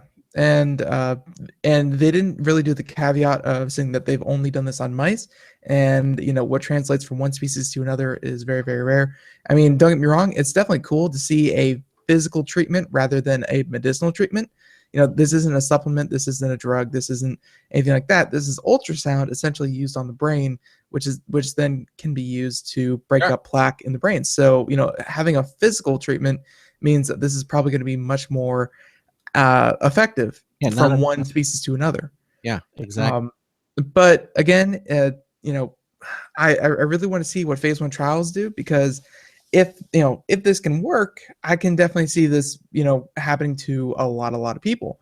I mean, plaque buildup happens to everyone. It's just to what degree, and is a person affected, and by that degree they know they have that much, they have that severe case of Alzheimer's.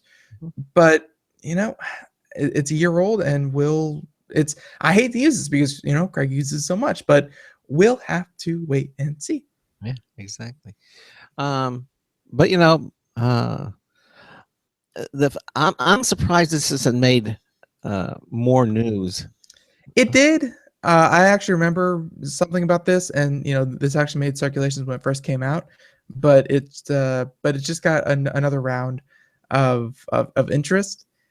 And unfortunately, no real updates in the past year. Okay. Well, but renewed interest nonetheless. All right. Thought we would bring that to you. Right. So, how about we go to this one? Volkswagen. They, not a lot of good news coming out of Volkswagen lately. They, ever since they got in trouble with their whole cheating devices, where every car has to be hooked up to an emissions testing device, and VW, and I think it went all the way up to their vice president, who stepped down like almost immediately after this got found out.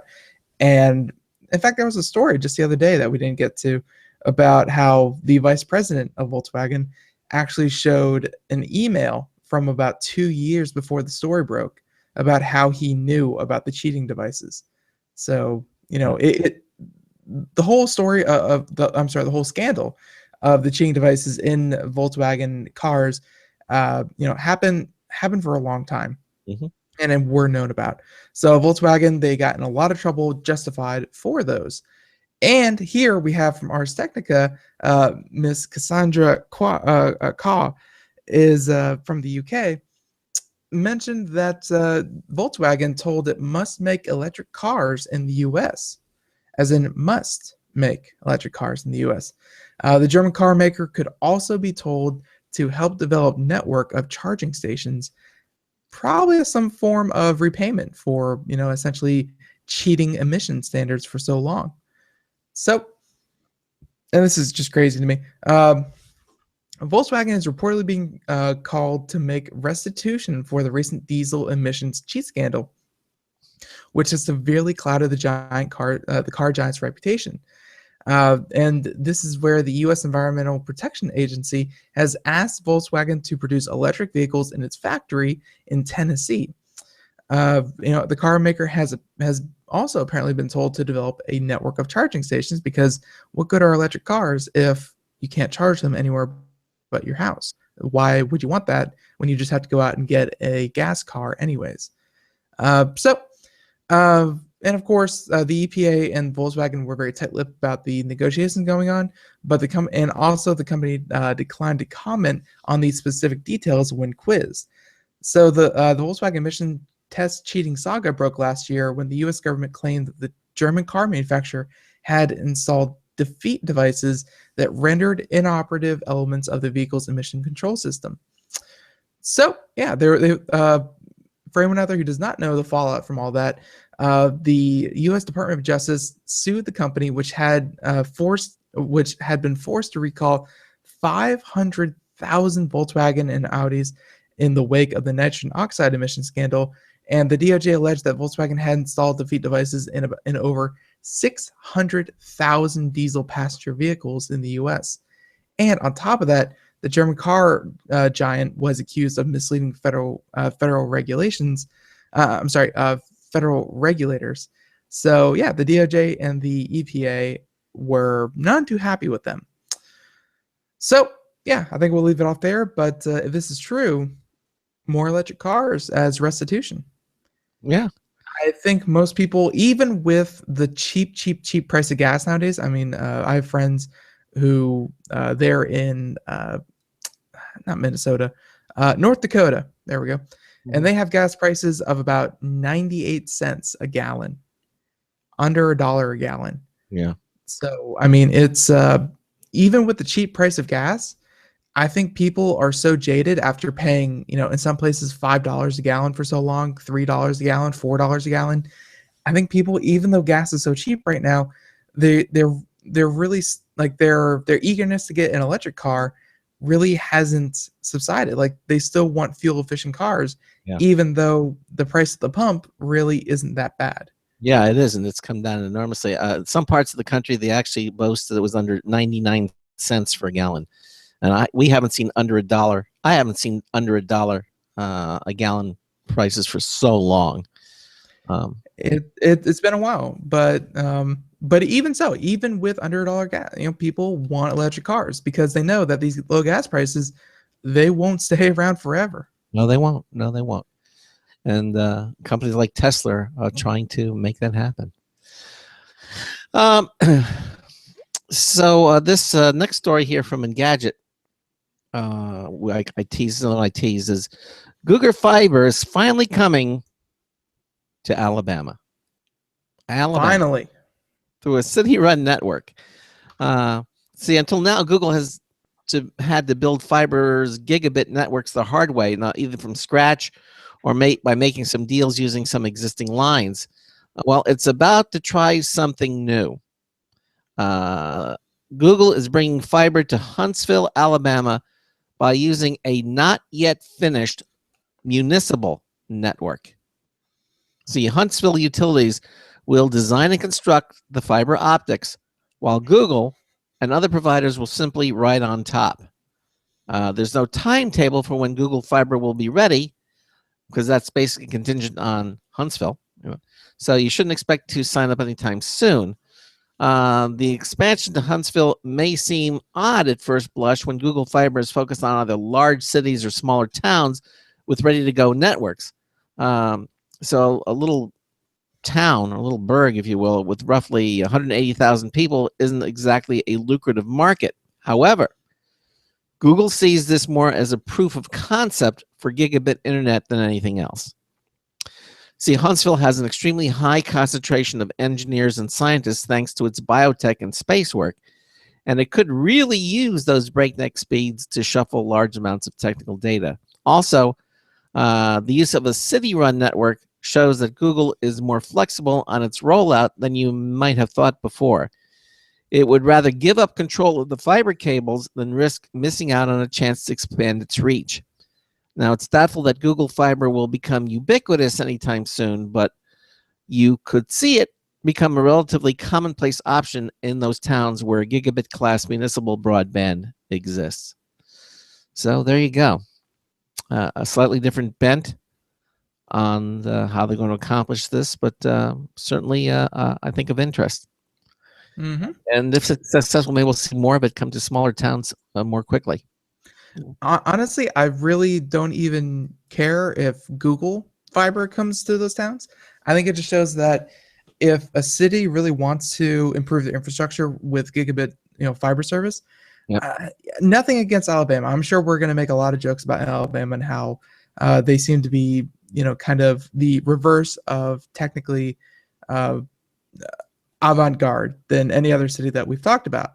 Mm-hmm. But I mean, they've shown that if any city really does take an interest in upgrading its infrastructure and making sure that their citizens have the best internet service available, or at least fast internet service available, then companies like Google or company, or even a company not like Google, like Verizon or Comcast or what have you, AT&T, if the city wants to provide the infrastructure, I'm sure one of these companies will be more than happy to come in and run the business side of it. Sure. And get people connected and run it like that. And I'm sure it will be at a much more reasonable cost because all of the upfront costs would be footed by the taxpayers in that town because the government is run by taxpayers. Mm-hmm. Everything will be footed by the taxpayers, and at that point, you're just getting your service through that already made network. Mm-hmm. I think if more cities were up to doing that, up to just building the infrastructure, then I feel like this rollout of gigabit service, we don't have to wait for Google to take it over town by town. We don't have to wait till AT&T, builds out their network town by town, and they have to pay the bill, and then they have to charge everyone, a $600 connection fee in a neighborhood. If the towns are more than willing to do the infrastructure, this rollout to gigabit internet is going to be a lot faster. So, kudos to them. I did not know that, that Huntsville, Alabama had such a large population of scientists and aerospace engineers and whatnot. Neither did I. Yeah, exactly. But it totally makes sense now that if they want to be, a place to attract talent, then they're going to need the tools for that talent to use. And gigabit internet service for citizens and for businesses alike, that's definitely a very attractive prospect. So good to see, and I hope more states take them up on that. Yep. Saying that, yes, we could wait until Comcast decides to build their 2 gigabit service, but Comcast is going to charge you $300 a month for the right to use that. That's outrageous. But it's outrageous, but it makes sense when Comcast had to foot the bill for every step of the way, and then you just have to sign a contract, and then you get and then you get the service.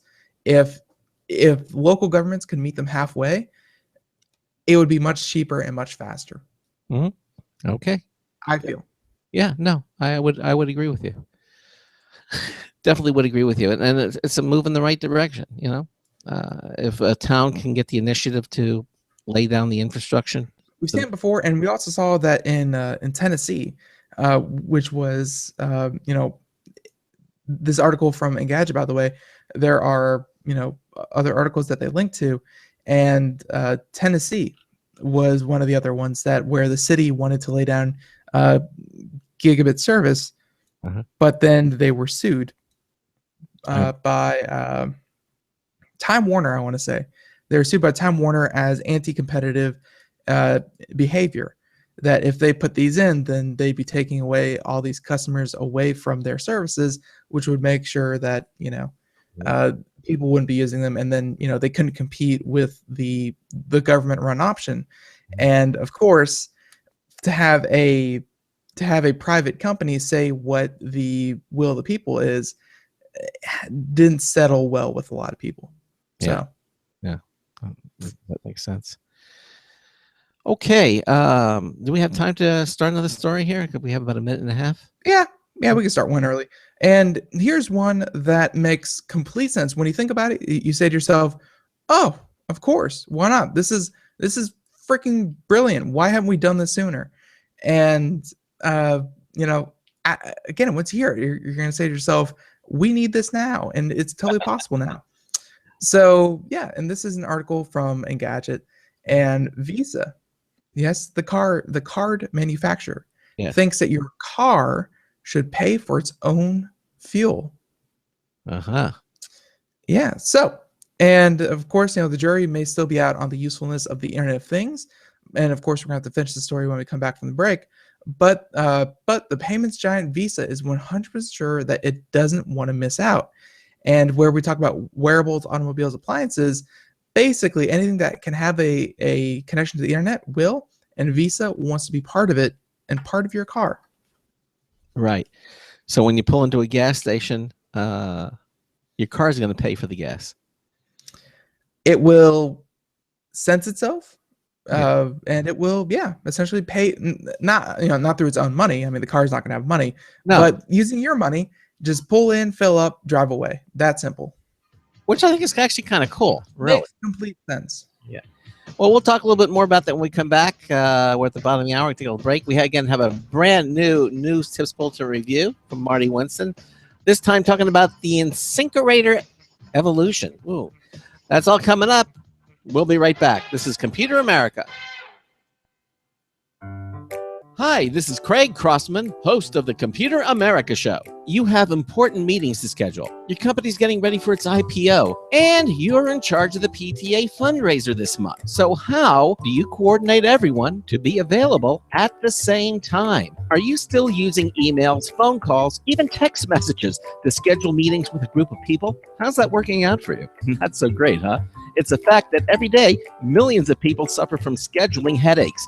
Well, with Doodle, scheduling meetings with a group of people is quick and easy. With Doodle, you can easily propose available times to each member. Each one checks off the times that they are available, and then you simply pick the time that works best for the group, all in an easy-to-read display that integrates with your existing calendar. Nothing could be more simple. Give Doodle a try for free, and like millions of Doodle users, you'll truly see how easy it is to find the perfect date and time for all your meetings. That's www.doodle.com.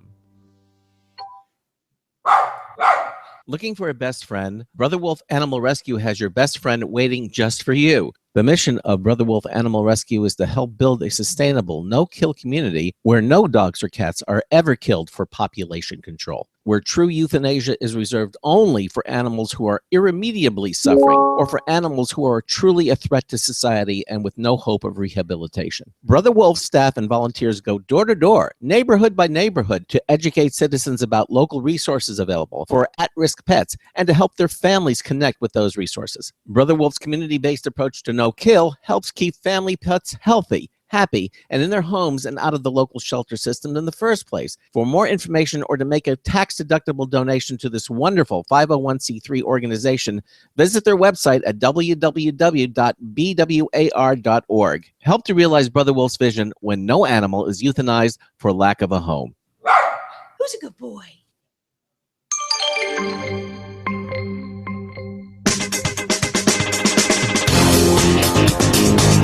No, Las Vegas Strip is a place, not a dance. Marty Winston with the News Tips Bulletin Review for Computer America. This time, the InSinkErator Evolution XL. If you could wave technology's magic wand over a garbage disposer, how would you change it? InSinkErator did that with the Evolution XL, and for starters, made it a lot quieter. That trick was done in part by acoustically decoupling it from hard plumbing connections, and in part with noise insulation inside the housing, plus, in part, a new baffle, that's the drain cover thing, that creates a lateral water flow layer to also block audio. Inside, a 1-horsepower 3-stage grinder and its jam-busting controller now handle things like bones that stymie other disposers, so all that passes through is granular or powdery particles. Bottom line, InSinkErator Evolution Excel sends traditional disposer annoyances down the drain. Marty Winston, News Tips Bulletin for Computer America. Welcome back to the Computer America Show. Marty Winston likes to do tools, I guess. Yeah, and I said that. How many times we had the garbage disposal jam up and everything? This sounds like they continue to improve. Right. Product. And InSinkErator. Yeah, that's the name of the company. Right. Yeah, they're InSinkErator is a very, very popular brand. So yeah, very well known. Right. So not an unknown name. No, not at all. No. All right. So but before the break, we had to cut off our this new Internet of Things story where we talk about the Internet of Things so much, and here we have a car, and here they have it showing off in a Honda, but Visa wants the Internet of Things to come to your car, especially at the gas pump. So Visa imagines a future where you'll be able to pay for parking from your car dashboard, very, very convenient, or order a grocery delivery from your fridge. It makes sense then that Samsung is one of the first companies to sign up to the Visa Ready program, and alongside Accenture, a universal payment card company, Coin and FitPay. And so to show off the technology which works with a credit card, Visa or otherwise, the company has teamed up with Honda to develop an in-car app that helps automate payments. Right now, there are 2 demos, and the first of which concerns refueling. It warns the driver when their fuel level is low and directs them to the nearest gas station.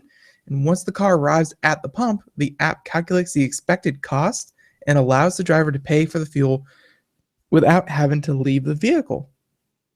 I like the expected cost feature. But you're still gonna have to leave the vehicle to put the gas in the car. Unless you live in one of those places that don't. I want to say that's Washington, and right below that, Oregon. They have full service stations? In Oregon, it's illegal to pump your own gas. Really? Oregon and New Jersey. Wow. So they have full service vehicles. You didn't know that? No, I didn't. I had heard about it, but I hadn't come to the forefront of my consciousness. But yes, now that you mentioned, I have heard of it. Oregon, New Jersey is illegal to get out and pump your own gas. Wow. So, yeah. But then again, you really didn't have to get out of your car there either. You could just hand them your card. But yeah, so of course there will be additional layers to the experience. Visa's just building the framework here. The first of which lets you browse the gas station convenience store, adding a donut or a coffee to your order. But there are more practical uses, like pulling in real-time gas prices for you and directing you to the station with the lowest prices. That's nice. I don't know how much I like that. Like, don't get me wrong. If you see a gas station and it's like 15, 20 cents more expensive than one right down the street, yeah, go for it. But I feel like people, I'll see one gas station that has, let's say the gas price is like $1.87, and the one right across the corner is like $1.88. Like, the one with $1.87 will be flooded, will be packed with people, and the other one with a 1 penny more gas is empty. That means for 10 gallons of gas, your gas bill is going to be 10 cents less. 10 cents less. That is nothing. Yeah. That is a dime. I find that on the ground as I walk into the convenience store. And it's nothing. And I feel like the ease of use, and without having to wait in lines and deal with other people, potentially getting your car dinged up because someone's trying to pull out. Just go to the other gas station, folks. It's 1 penny. Yeah.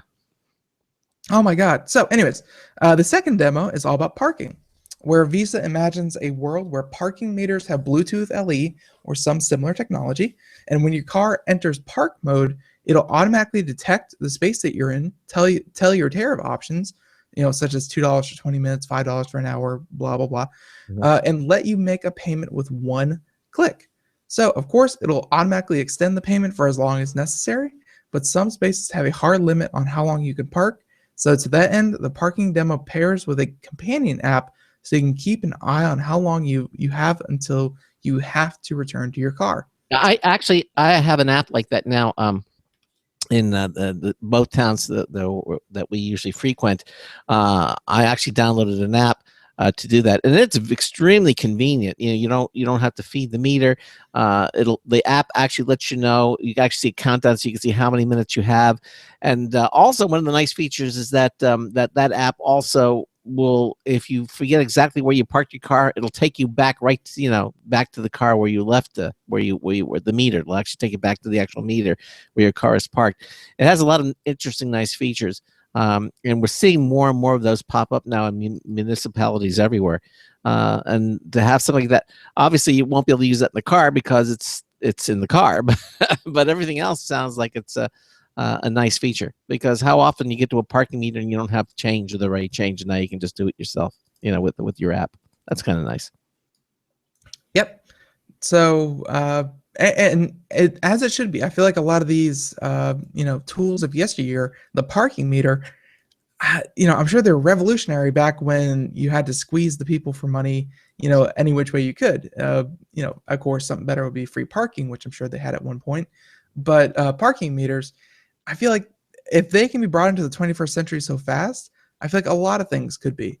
Parking garages. I'm sick and tired of having to, get a token, get a ticket, get a this, get a that. Yeah. Like, why can't just, tag my car as it goes in using some kind of, Bluetooth or camera or whatnot, and then tag my car as it goes out and let me, associate a card with, with my car. Like, there are simple things that are inconvenient that I think we could do a lot better with. I used to use parking meters as an example when I would talk to people about living in a cashless society, and they would say, "What do I need cash for? I can use my card for everything." And I would say, "Well, what about parking meters?" And they go, "Oh yeah, you still need that quarter for that, but now you can't need a quarter in a long time." Yeah, now you don't need cash for that either. So maybe we are fast approaching a cashless society. A lot of people say that just isn't going to happen, and I tend to agree with them. But I'm hard pressed now to find. I mean, when you can have apps on your phone that let you hand money over just by tapping your phone to their phone, Yeah. You can send over $20. Yeah. Like, really, cashless society is fast on its way. I'm hard pressed now to find an example where I still need cash. Used to be parking meters, can't do that anymore. So I got to come up with an alternative. Find out why you still need cash in this day and age. I'm sure it's out there somewhere, but I have no idea what it would be. Okay, so that's is that pretty much for the Visa car article? Yeah. And let's. Well, I guess the bigger story there wasn't so much the gas station thing, but that Visa. This happened out at the Mobile World Conference out in Barcelona that we were just talking about, and know that Visa has this thing called, let's see if we can find the proper name of it. Visa and the Visa Ready program. So it seems like it's lining itself up to be a competitor with Apple Pay and Samsung Pay. It's Visa, and I'm sure MasterCard can't be too far behind. They want to set up a system where they have to go through their system to get people to make mobile payments, and it's very obvious why they're doing it. It's the person who comes out with the best infrastructure to allow people to pay for things conveniently, easily, and whatever. Mm-hmm. If they can get their 1% off of every transaction, that company stands to make a ton of money. So be it Apple, be it Samsung, be it Visa, everyone out there is trying to jump into the mobile payment platform. Have you seen? So expect to see Visa in the near future. Have you seen that commercial that runs? I mentioned to you the other day, and I found it interesting. It was for Samsung Pay, and they're poking a little at Apple Pay, and it's just this guy who's going to a local deli or something, and he wants to use his Samsung Pay. And the guy behind the counter says, "Oh, we don't take Apple Pay yet. We don't have the terminal, the thing device." He says, "No." He says, I'm going to use Samsung Pay. It's going to work with your device already." And he was able to use Samsung Pay with a normal, standard, run-of-the-mill credit card, thing, and it worked. So evidently, and everybody was surprised he was able to pay for his sandwich. But evidently, Samsung Pay works without having special terminals put in, which I think if they have it set up to be that way, that's actually very, very cool because the infrastructure is already there. And if they're working on something that's already there, that's they have. It's not just brand name recognition. And it's not just putting terminals where they need to be. It's whatever's most convenient. And be it Samsung, be it Visa, be it Apple, whoever makes a convenient option that is convenient not just for the users but also for the stores to put it in. I mean, that's why Square, what was such a success was that all you needed was a smart device and slide it onto your device. And people were off to the races. It was simple for everyone around, and that is what leads to success. Right. Except, again, what I stress is that Samsung Pay actually they don't have to put in any special device. It works with what's already there. I'm just saying, make it simple, and people will use it. That's it. Okay. Well, I don't know if this is a step in the right direction of simplicity or what, but evidently, according to Engadget, Oral-B, who makes those electric toothbrushes, I actually use Sonicare. I actually prefer the Sonicare brushes. I've been using them for many, many years. But Oral-B, they make a terrific electric brush, evidently has introduced a new smart toothbrush that tracks movement using your phone. Evidently, cell phone cameras and motion sensors create a high-tech oral hygiene process. So they debuted its smart series of connected toothbrushes last year, and at the World Mobile Congress of 2016 in Barcelona, the company announced a new model. It's called the Oral-B Genius, and it touts position detection tech that uses motion sensors and your phone's camera to track your oral hygiene. Okay, so now these bells and whistles keep tabs on location, pressure, and brushing time to offer feedback on how well you're cleaning your teeth. All of those details come to you through a companion app on your trusty handset. In fact, there's a holder that comes with a high-tech toothbrush so that you can put your phone on the mirror in front of you while you're brushing. Okay. So pressure sensors ensure that you're not applying too much force when brushing, a habit that could cause more harm than good. If you do get a bit heavy-handed, the Genius will adjust its speed and pulsation to compensate. The app will also let you know when you've covered each section of your mouth adequately. That takes about 30 seconds for each, by the way. And there's no word on pricing just yet, but the Oral-B Genius is set to go on sale in select areas this coming July. And it makes a good point. Even with the Sonicare, if you press too hard, you could actually hurt yourself. And they added a feature recently, which is in my toothbrush now because I just bought one just recently. That's pressure sensitive. If you push too hard, the brush will stop vibrating. You actually hear it that you're pushing too hard. So that's nice. But evidently, Oral-B wanted to take it to the next level, and so evidently now this phone, you can use your smartphone and everything along with your brushing experience if you're really concerned about how well you're brushing your teeth. They've got an Internet of Things toothbrush for you. There it is. I like it. Technology complicates a lot of things, as we were talking about earlier in the first hour. But when it comes to proper oral hygiene, hey, yeah, why not? Why not? It really seemed to be effective when they put songs in toothbrushes. When they started, this is more in kids' toothbrushes, but when they decided that, hey, kids like it when we put in their favorite music and we let it play for 2 minutes, and it really ups the time that they brush their teeth. Yep. I mean, I feel like people are very receptive to technology in their toothbrush. Yep, exactly. Well, there it is. There it is indeed. So, so many other stories. How about this one? This is about the HTC Vive headset. Yeah. And it was just announced, I believe, at the Mobile World Conference yet again.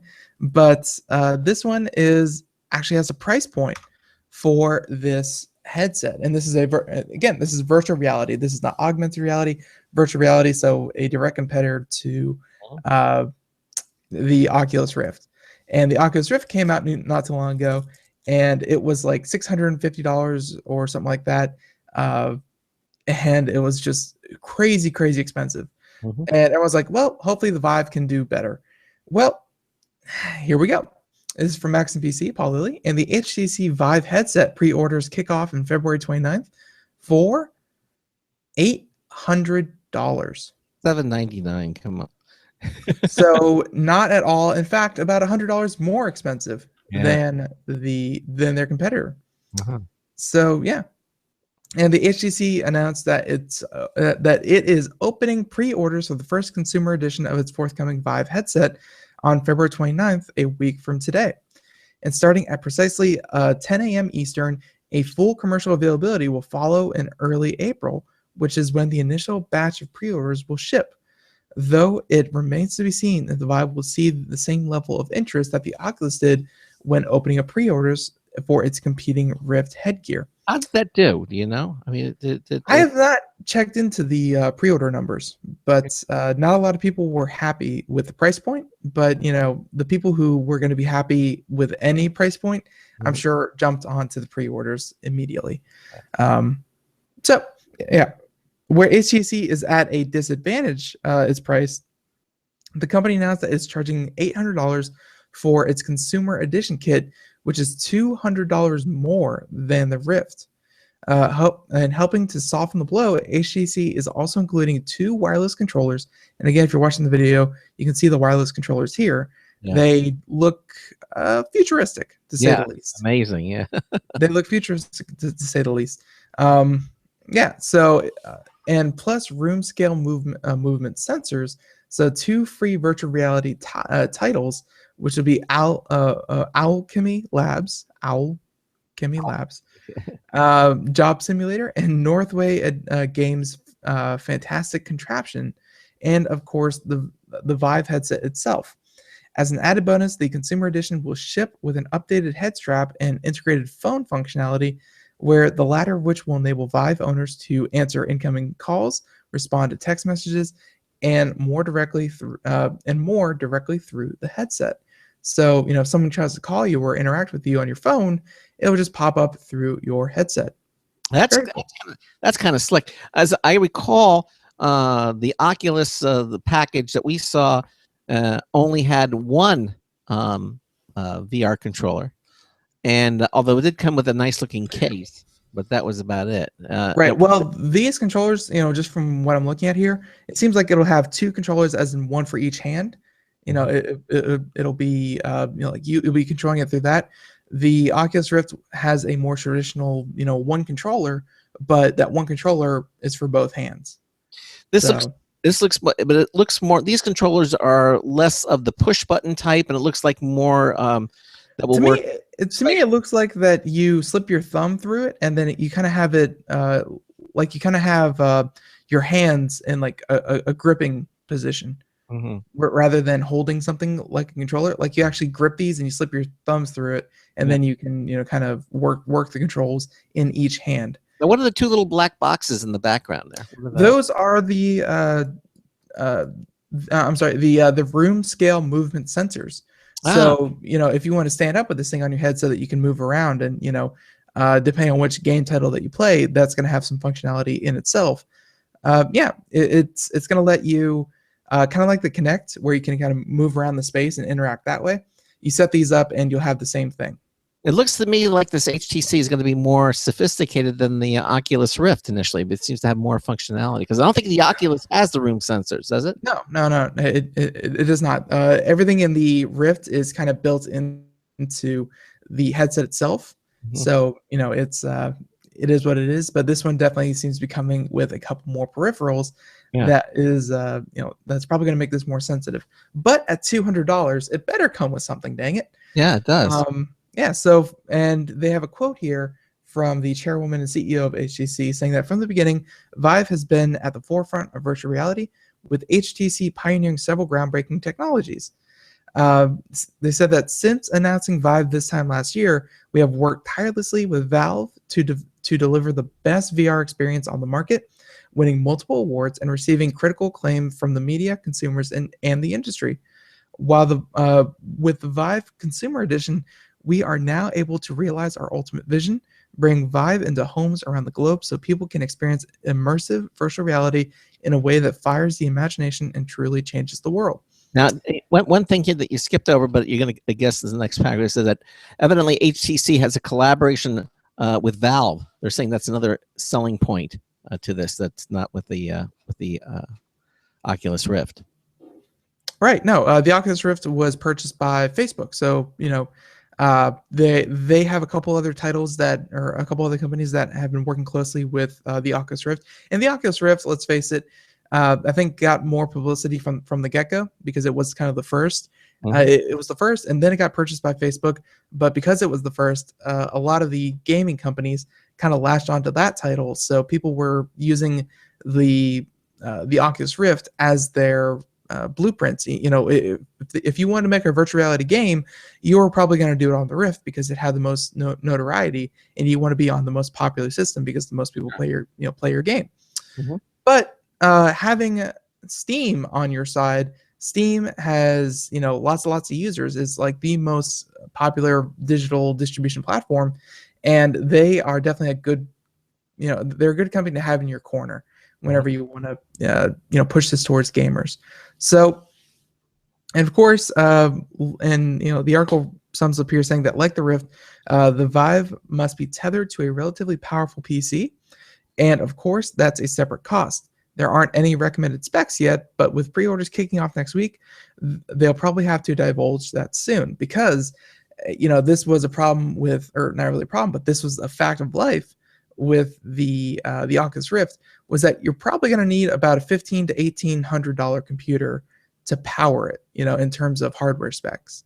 Yeah. So, and of course, those were like minimum specs. So, about a $2,000 PC is probably recommended to run one of these things at good settings. Yeah, you don't want to lag. You don't want lag interfering. Any kind of lag, any kind of jittering, any kind of latency issues, anything like that is really just going to make your whole experience awful whenever you use one of these. So when you're getting to this, you really, really want it to be as smooth as possible. Wow.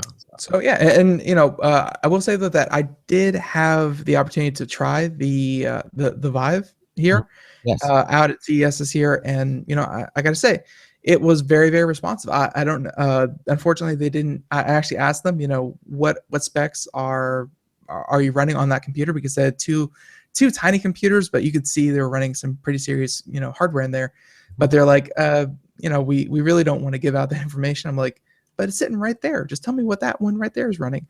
But they didn't even want to divulge that. But it was a very nice experience to. Did they catch you doing a little? You kind of slug, wish, kind of look over. Yeah, unfortunately, they didn't let me crack it open. I wouldn't say lock and key, but it was intern and key. It was. But yeah, no, the Vive and the virtual reality that they offer is very, very cool. I tried Elite Dangerous, which is again that space fighting game. Yeah, it was a lot of fun, and yeah, right. I have to figure out how to get my hands on one of these. Yeah, there you go. Well, I'm sure maybe a company expense. I'm sure you will. You could be, absolutely. All right. I know you're an Amazon Prime subscriber. This is a good thing, but evidently Amazon is jacking up the free shipping minimum to $49 if you're not a Prime shopper.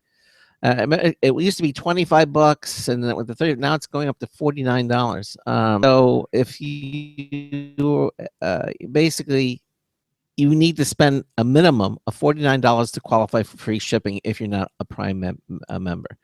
So if you're buying a USB flash drive or some play toys for your cat, you're going to have to fill up your cart with $49 worth of stuff, and that could be a lot of catnip, according to Paul Lilly here. He says there are two exceptions. First, Prime members still benefit from free shipping on millions of qualified items, plus a host of other benefits like those free movies and videos. And secondly, the minimum order when buying books is $25. Okay, and here's the reason for the hike, quite frankly, and this shouldn't be shocking. The cost of doing business for Amazon is going up, especially related to shipping. Their shipping costs jumped from more than a third to $4.7 billion in the last quarter of 2015. And as a percentage of sales, shipping costs rose 12.5%, up from 10.9% from a year earlier. This is again according to Wall Street Journal. Isn't that weird? How well, and maybe the gas prices weren't coming down back then, but you know the shipping prices were X amount, but you know here we are sitting on lower gas, and you think that you know with gas being a third of what it was a year ago, the prices would actually be the price of shipping would be going down, but they do. I guess Amazon does so much shipping. Yeah. Well, I don't know, the minimum order hike can be avoided with a Prime membership again, which is still $99 a year, which after a 330-day trial. So that still really is a bargain, quite frankly. If you're doing any ordering from Amazon, that's really a bargain. Plus, again, you get free movies and on the music. I mean, it's all there. And if you're a student, by the way, Amazon cuts the price in half and bumps the free trial period to 6 months. So you get even more benefit. But, you know, hey, it's going up. Minimum shipping, $49 if you're not a Prime member. Just that you should know that.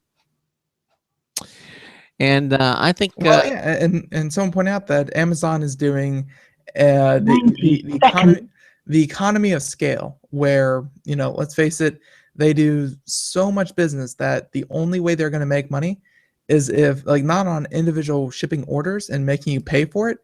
The only way that they're really going to keep their revenue coming is if they have everyone subscribed to Amazon Prime.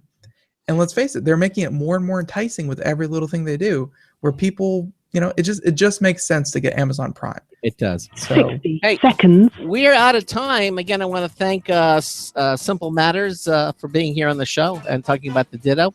Coming up tomorrow, we're going to have Functionalize is going to be here. Basically, they have a revolutionary new ultra-conductive thermoplastic material that enables 3D printable objects that can build circuits. That's cool. I mean, you can actually design circuits with your 3D printer. And they're going to be in the second hour. In the first hour, of course, we'll have computer and technology news brought to you by Slimware Utilities, the official optimization software of Computer America. So, again, thank you all so much. Ben and I will see you tomorrow, same time, same place. So until tomorrow afternoon, this is Craig Crossman, hoping that your hard disk never becomes floppy. See you tomorrow. Have a good one, everyone. 10 seconds. Bye-bye.